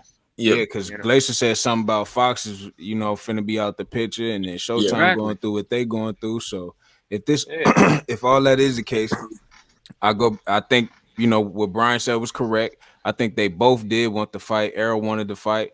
Bud wanted to fight. But it's Al Heyman who, again, is the one that's gonna have to hunt down a new network. And if he don't, and like Glacier said, if Bud goes in there and beats Spence, then Al's fucked. Because Al, that's one less person Al got to say, oh, this guy can bring us in the money on your network. You know what I'm saying? Boom, bam, bam. He got to have Wilder. He got to have everybody in pretty decent standards for when he go to this next network and make his new deal and try to get the money either invested into him or whatever the case may be. So like Brian said, I think they both wanted to fight. The negotiation part is more so, I don't think between them trying to find money or a venue, but I think it's about Al and what he's finna have to go through with all this network shit going on. Cause Al can't control the fact that the CEO or whatever over at Showtime just stepped down, and Steven Espinosa, I mean, Rick said it, by next year, Steven Espinosa might not be working for Showtime. He might go over to CBS with his lawyer expertise and all this shit. So, the dynamic is about to change. And, you heard what Adrian Broner just came out and said, we finna be fighting on Twitter and shit. Some shit is happening. So I don't think it had nothing to do with Bud or Spencer. My final, thoughts on the situation. I think both them niggas wanted to fight. They both got kids. They, he came out, he said what he said. I'm coming for the belt. Bud is a champion. I'm sure he ain't ducking shit from nobody. I'm sure he, what I mean? He want to get paid and all that. He got kids and they got families and lives, but at the end of the day, I don't think either one of the fighters are to blame. I wouldn't even say Al and PBC. I would just say Al. I disagree, bro. I disagree with that. Hey, and I just want to add.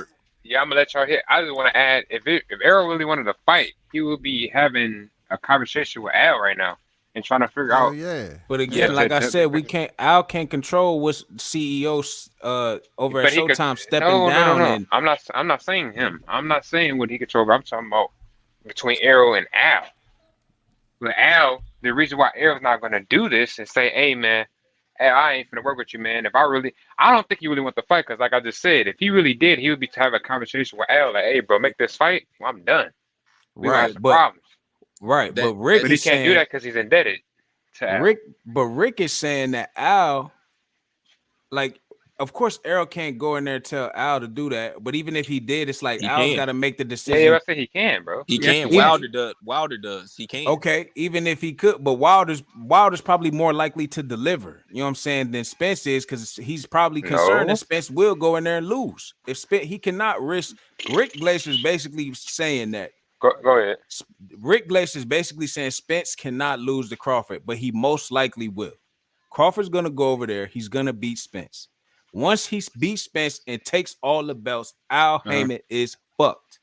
So even if Al walks in the door, even if Spence walks in the door and tells Al, make the motherfucking fight, or I'm getting the fuck up out of here, Al's probably gonna beg and plead for his sympathy so he don't leave. But explain to him that, listen, things are happening right now. Dude just stepped down over here. We about to lose our networks, man. You know what I'm saying? We about to have to find a place to go ourselves, goddammit. You know what I'm saying? Somebody got to put us on. I can't have you. As much as you think you're gonna win, I can't have this guy coming in here and whooping your ass and taking the belts and being out. I need you so I can bring you to this table over here and tell these people that I can bring in this money. We can be on this platform and continue to do what we doing as you know what I'm saying, as what we doing right now. Like, we need to be able to show we got some credibility. Man, the now, Fox Wilder deal is probably not as big as a risk because he gonna drop you with a right hand and it's over with. We really ain't got to worry about nobody beating Wilder, really, like, except Fury again for the fourth time. But even that, I don't think will happen. Yeah, go ahead. Al screwed over. Al screwed over. Like I said, the Fox deal is about to be over with. Al screwed over Fox because he did not deliver what they promised Fox. Remember Keith Thurman. When Keith Thurman was at the top, they were supposed to be doing free fights on Fox. What happened to that? Ooh, that is true. They were Thought he supposed to have just free said that. fights on Fox. What happened to that? But we want to criticize the Zone for saying they were going to be the end of pay-per-view. But nobody says anything about what the PBZ was supposed to be doing with Fox. Yeah. So and then True like, words. they've been on this ain't something new with Showtime. They've been on thin ice with Showtime for a while. Yeah. Yeah. Al, yo, I think it's Al, dog. Al got a lot going on. He probably got a lot on his plate right now. Stuck in his ways. He can't. Yeah, I'm about to say he's stuck in his ways, He man. rather It ain't that allowed to boy fight. move up. Yeah, he rather that boy move up than get his ass whooped and lose them belts and But not have bro, something to present. I can't. I don't think it's that, because if it is, he gonna lose anyway, bro. You gotta understand, Arrow's gonna lose anyway. He can't go nowhere. He's gonna lose anyway. If But you go to not to 54, Crawford. Hey, exactly. but if Not to him, but at 154 is some people over there. right, but Like, that's probably gonna be after Al goes and makes whatever new deal he finna make, whatever network. and you gotta think about an expert. I know you sitting out the Crawford, but look, if he go up to 154 and lose to a fucking prospect like a Conwell, Tony Harrison, a lesser known person, that's gonna look bad on him. But You not could have really. lost to the best. How? Because If you lose to the best guy in the division, you know, instead of lose to a guy who's lesser, who's not probably considered the best pound for pound, you don't think that look bad on him? Can't you spin that and get more fights? It's gonna look bad, but I'm gonna tell you why it's not gonna look bad, because most people don't even know that he started his career at 154. So if he goes up there and he loses to a Tony Harrison or somebody like that, they're gonna, oh well, even though we know he balloons up in weight in between fights, that's the narrative going, well, he just went up and he lost to a bigger guy. Yeah. See, that's people who don't know boxing. That it's not going to be the same as, because like I said, Crawford is not as small as people think he is, but that's the narrative going around. He light, what's been say, light in the ass. Right, exactly. So, but like you can't lose to nobody that's light in the ass. Exactly. Yeah, like I said, but if people know boxing though, you would know Arrow is bigger than what obviously he's fighting. And like I say, that's people want to take that face value. That's their fault. But no, that is true for public perception. It would definitely be, oh well, he lost to a bigger dude. You know, shit. Yeah. Yeah. So, but no, that's a good talk, man. I'm gonna have to tune in again. Yeah, there's gonna be plenty of more going in upcoming weeks, man. Especially December 10th. There's gonna be a lot of shit taking place. Fimo fighting. I want to see the press conference. I want to see the press conference of Crawford. They better have some, goddamn it. I want. Hey, imagine the undercard, yo. We gotta understand it's gonna be undercard. Yeah, we gotta look at the undercard too. Who's gonna be on the undercard? Exactly. I think it's gonna be worth it, bro. I'm definitely buying that, of course. So, hell yeah, I can't wait. Might be. No, I ain't even gonna say.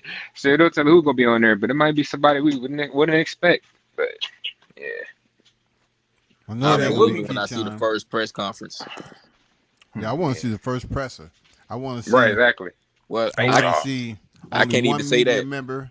What's up, expert? What you thinking? As I said, I won't believe until I see the first press conference. I can't.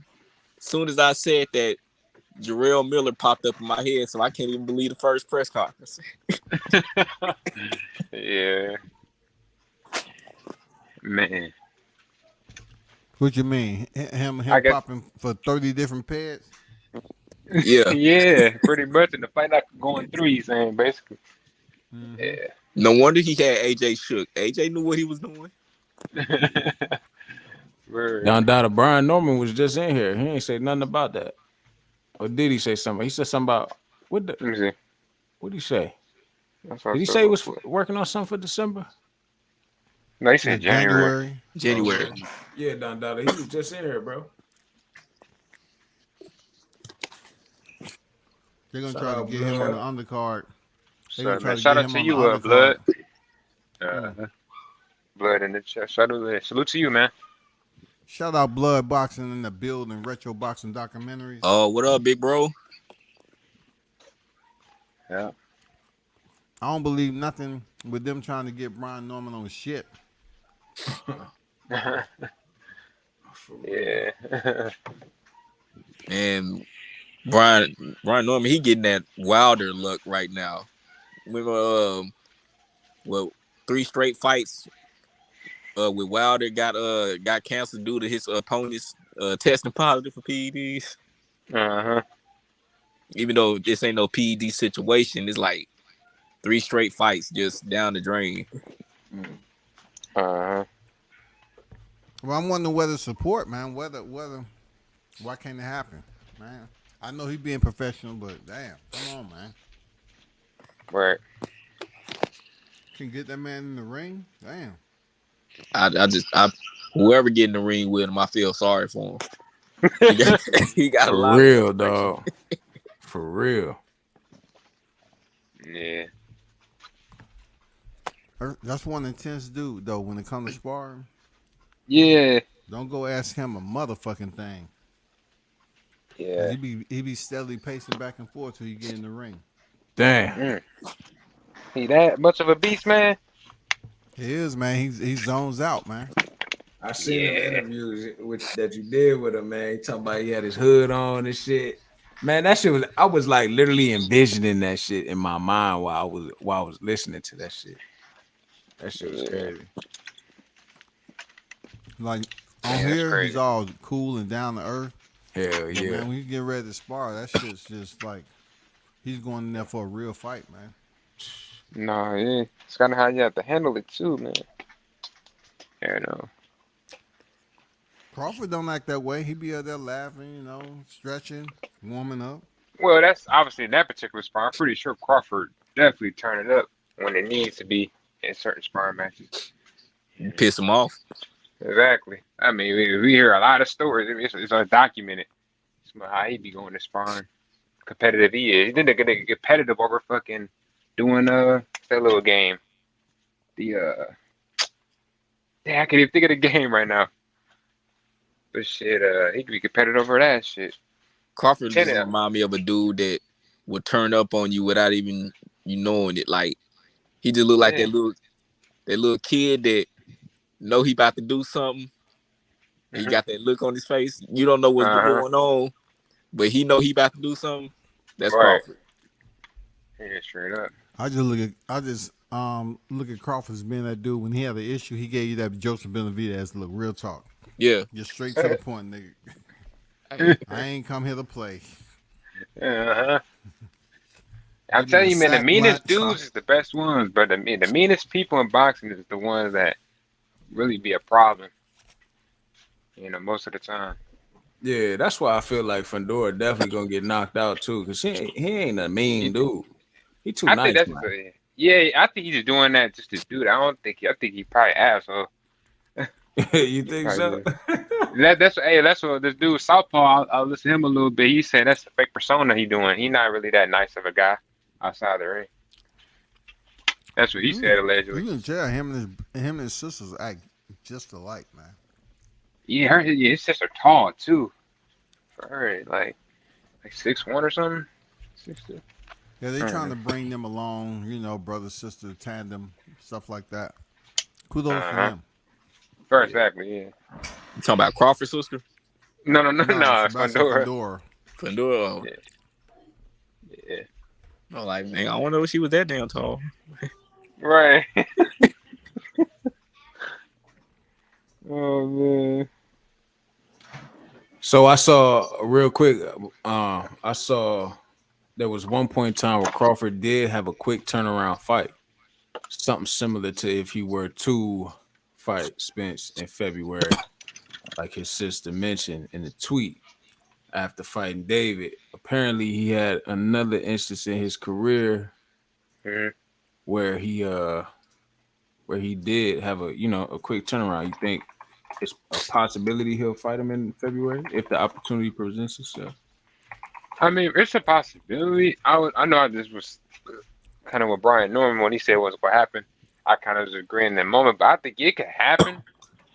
Still, it just I think like as we've been talking about already, Al Heyman, they got to figure out what the hell they gonna do. Yeah. They got to sort that out. Obviously, God willing, which we also know, Crawford should get through this dude, beat him, I and think it's gonna be a tough sell, man. He fought Felix Diaz in May and then Ndongo in August of that year. So What that's is this kind of place? June, July, August. That's 3 months. That person said, "Is BLK legit? We did our research. No way Terrence Crawford is getting 10 million guaranteed." Who said that? well, you said, yeah, who said that? I'm looking at AM Sports Media. Okay, and they said AM they did their Sports Media. research. I Okay, mean, yeah, I haven't had a chance to really pay attention to it, but they say, "Is BLK legit? We did the research." So I'm curious to know what research they doing. that's Well, I heard, exactly. I heard they pulled up something off the website. Brian's name was spelled Brain. They spelled Nebraska wrong. It's close, dog. It's close. A whole bunch of shit was messed up. Like they had grammatical I errors ain't and gonna lie. shit. I looked up it too, and I was kind of like saying, "Damn, this is a basic site. This site's no better than my site." For real. So Damn. and you gonna have to buy the app too before you actually purchase the fight. So You got I to guess buy the app subscribe to before the you app. purchase. Yeah. Oh wow. Yeah, for Okay. like $3.99. I don't know. Some little Damn, shit. man. So I'm hearing this. I don't really be in doubt, man. This made me thinking the fight gonna happen. Now just thinking about all this shit y'all just saying. Hey man, it's some stuff I've been keeping to myself about this behind the scene. I just don't want to be the bearer of any news that Nah, it man. just seems You like I'm gotta. shitting on the fight, man. You can't. But a person like me, man, definitely communicate that with me because I value that. At least with me, shit. I be Well, want to know. Something you got to keep in your back pocket. No, yeah, not to the but point. OG, you did say that one fight David had is gone. So I think that's a Yeah, it's sign of gone. hope. You know what I'm saying? It's That's a gone. sign Yeah, of hope. Yeah. yeah, and It like was you were on saying Box Rec. earlier, it's on box break. So I that made a means big deal out of that shit, and they took that motherfucker down. really Yeah, it's gone. made a big deal. Huh? See, how you gonna get in the fight, and then only what 21 days later or something like that? Right. Yeah, that don't make sense. You have a fight in November and then December, like, nah. Yep, that motherfucker's gone. It's Dang, gonna bro. be We were, interesting. Somebody put it's Bud definitely- Crawford on a milk carton. Man, people tripping, dog. Terrence Crawford proved he's the real shot caller at 47. I don't know who they put on the milk carton. Have you seen? Let's see who they put on there. It's E Thrillers. It's 3 Thrillers coming up live. Whatever. Hey, but shout out to Team Bud Crawford, man. You know, I'm Straight up. definitely trying to, Hell yeah. see you step in the ring at the end of the year, of course. Mhm. I might have to just pull up on them and see. I'm can about to get say, in man, I was fight just going camp. to ask you, bro. I'm like, man, you should do an interview, or are you Telling you, already you in the gotta plan? find out. Member. I'm trying to pull up with them. I'm trying to pull up with them and just show up without even trying to call. Real talk. For I'm real. about to set that up. I got you. That's gonna Get fuck on me a plane, take my gear with me, and see what's up. Hey, Yeah, man. if this fight happened, I'm driving to Nebraska. Oh man, How far is your I'll How go far with is you. your drive? I'm coming. I'll be coming from OKC. Woo! That's a How long long is drive. that? That's like at least 12, 14 hours. No, 14 hours for sure.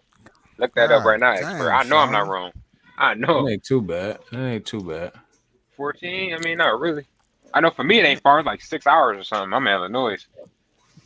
So, Yeah.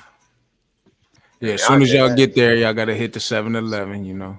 Right, we all have to, man. We gotta, Yeah, link up, shake up. 7-Eleven. What's up, Blunt? What's up, Scotty?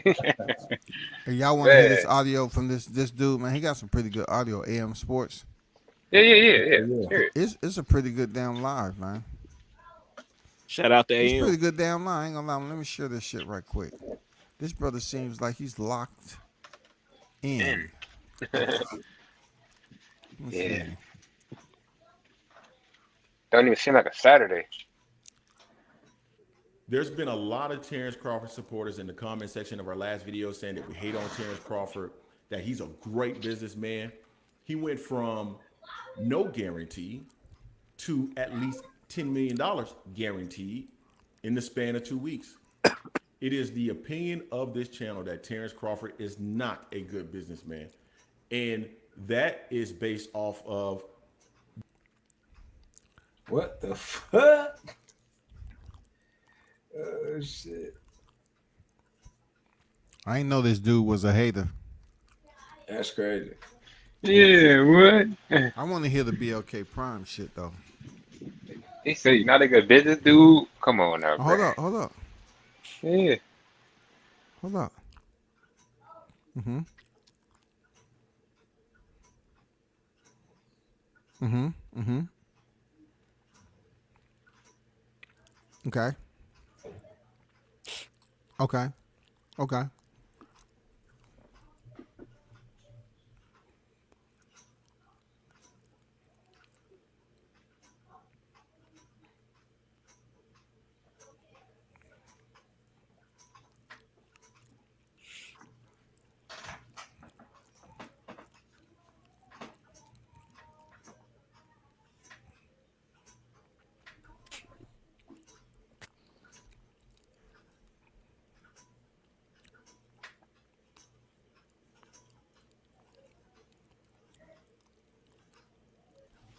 I got it.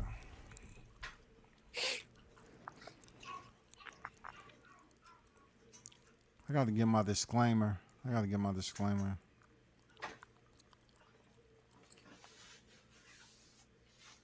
Man, this BLK Prime shit cannot fail. If this shit fails, Blue Blood, it's over with, my boy.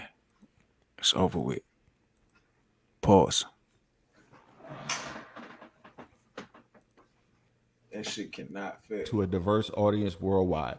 You can watch as much as you want, whenever you want, without a single commercial, all for one low monthly price. Or you can choose from one of our pay-per-view rental movies and other different live events we will be bringing to you soon.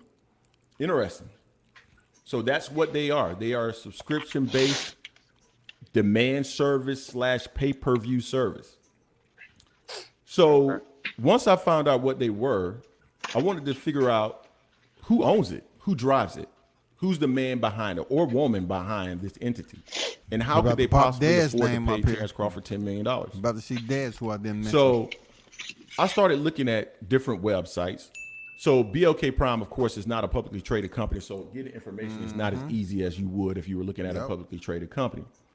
But I was able to find something on Zoom.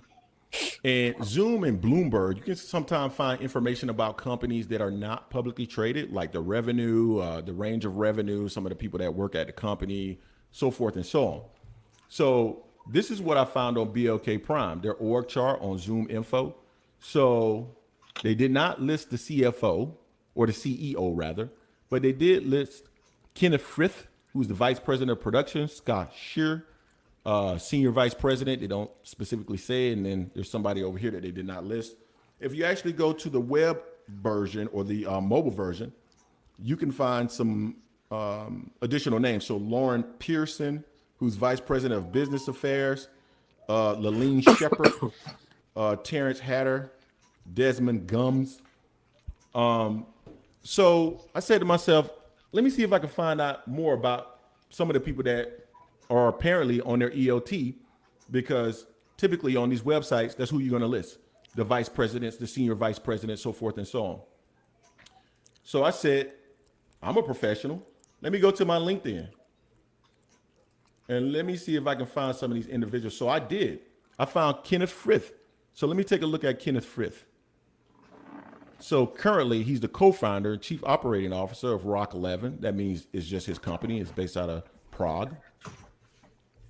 Here, we actually see the BLK Prime vice president. Let's look at what Kenneth was doing prior to BLK Prime. New home consultant, Leonard Holmes, San Francisco, real estate agent, Keller Williams Realty, Winkler Real Estate, licensed realtor. And he went from there to the vice president of production of a company that could possibly pay Terrence Crawford $10 million. Jeez.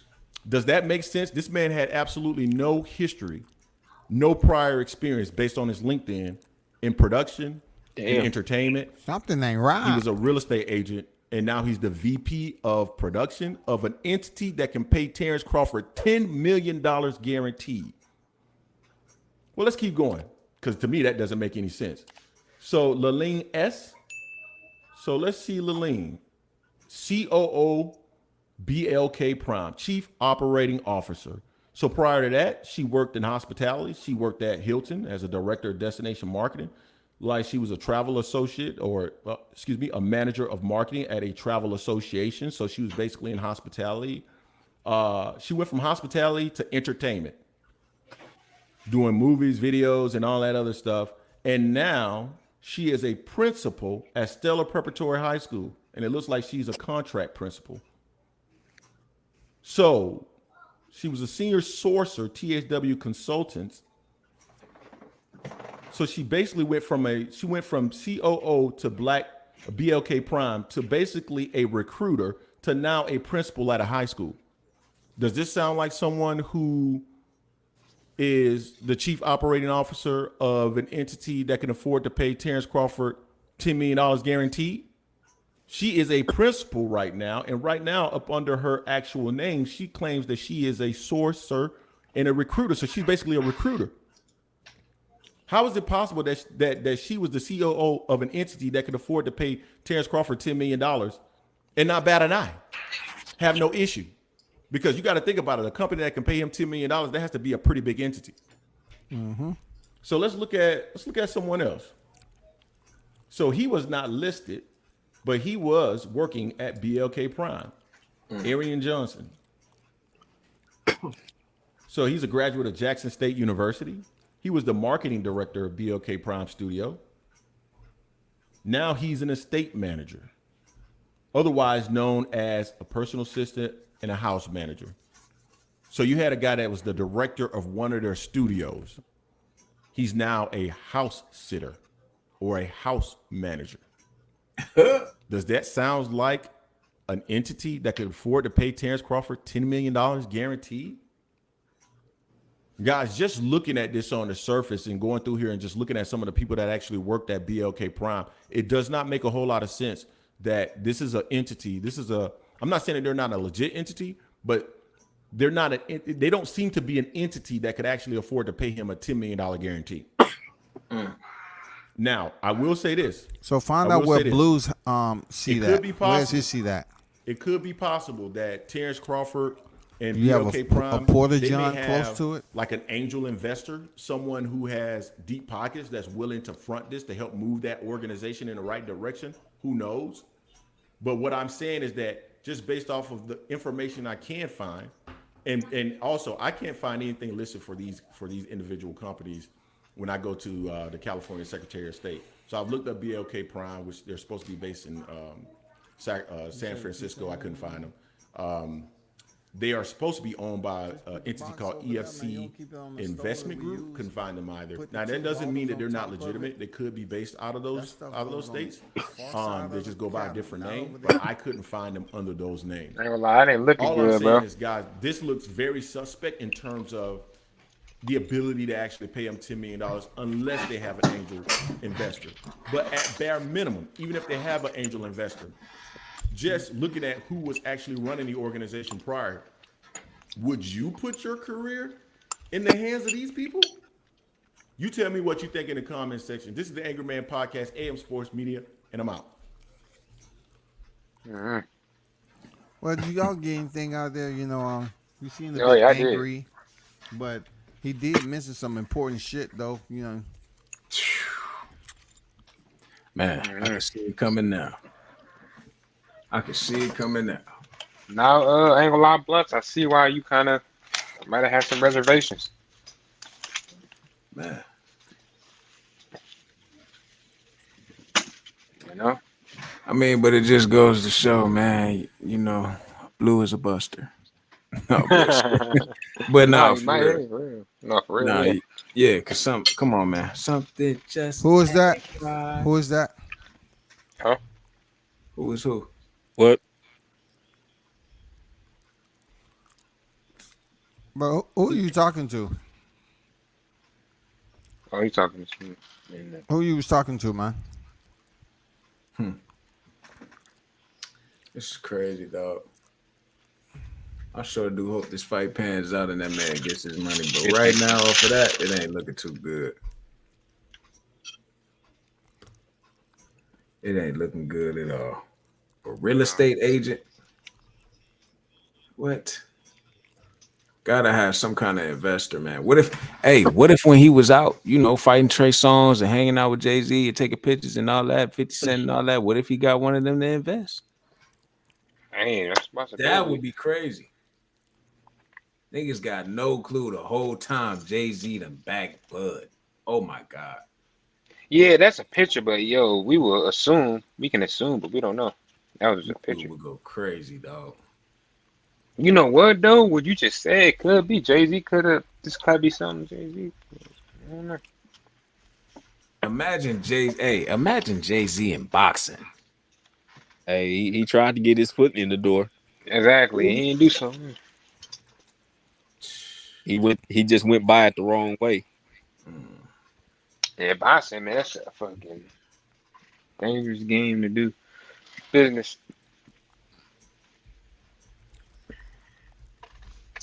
Nah, man. Yeah, but that's why I said I'll believe it during the first press conference. I see. Yeah, same here. For a day like December 10th, when you see a press conference happening, is that normally like what, 2 weeks out, 3 weeks out? Man, that's usually right now at the end of the month. Exactly. You just said the words out of my mouth, man. Damn. Yeah, that's usually right now, right here. Get it into the living rooms of people who start, living rooms. Yeah, get into the living rooms, have them sit down, listen to the fighters' presses. Seeking to get a ticket if they close by. Just start promoting that motherfucker. Yeah, straight up. Damn, man. So far they kind of behind. You think, Scotty, or maybe a little bit more time before you say that? I'm just curious at how these guys are going to pick up traction on this fight. I'm just curious how many press tours they're going to do. I mean, what are they going to bring to the table, man? Like, they haven't worked a fight of this magnitude, so I'm just curious. Hell man. no. It's pound #1 fighter. Hell no, they haven't.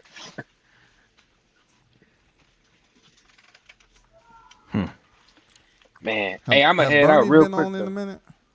He hasn't actually. I was going. No, he hasn't. I wonder why. Who? Me too. Bernie the boxer. Yeah, but I'm about to bounce, people. It's Yeah, been a same here. pleasure. Yeah, that's good. Thanks for coming on the panel, man. We're gonna do it again. You What? know what I'm saying? Thank you, man. Thank you, You know what I'm saying? I mean, we're gonna see what works out with this big news and all that. Oh, But y'all be safe out there in these YouTube streets as always, man. salute to you, Blunt expert. Salute. Yeah. Y'all take it easy. Have a wonderful Sunday, man. I'm out.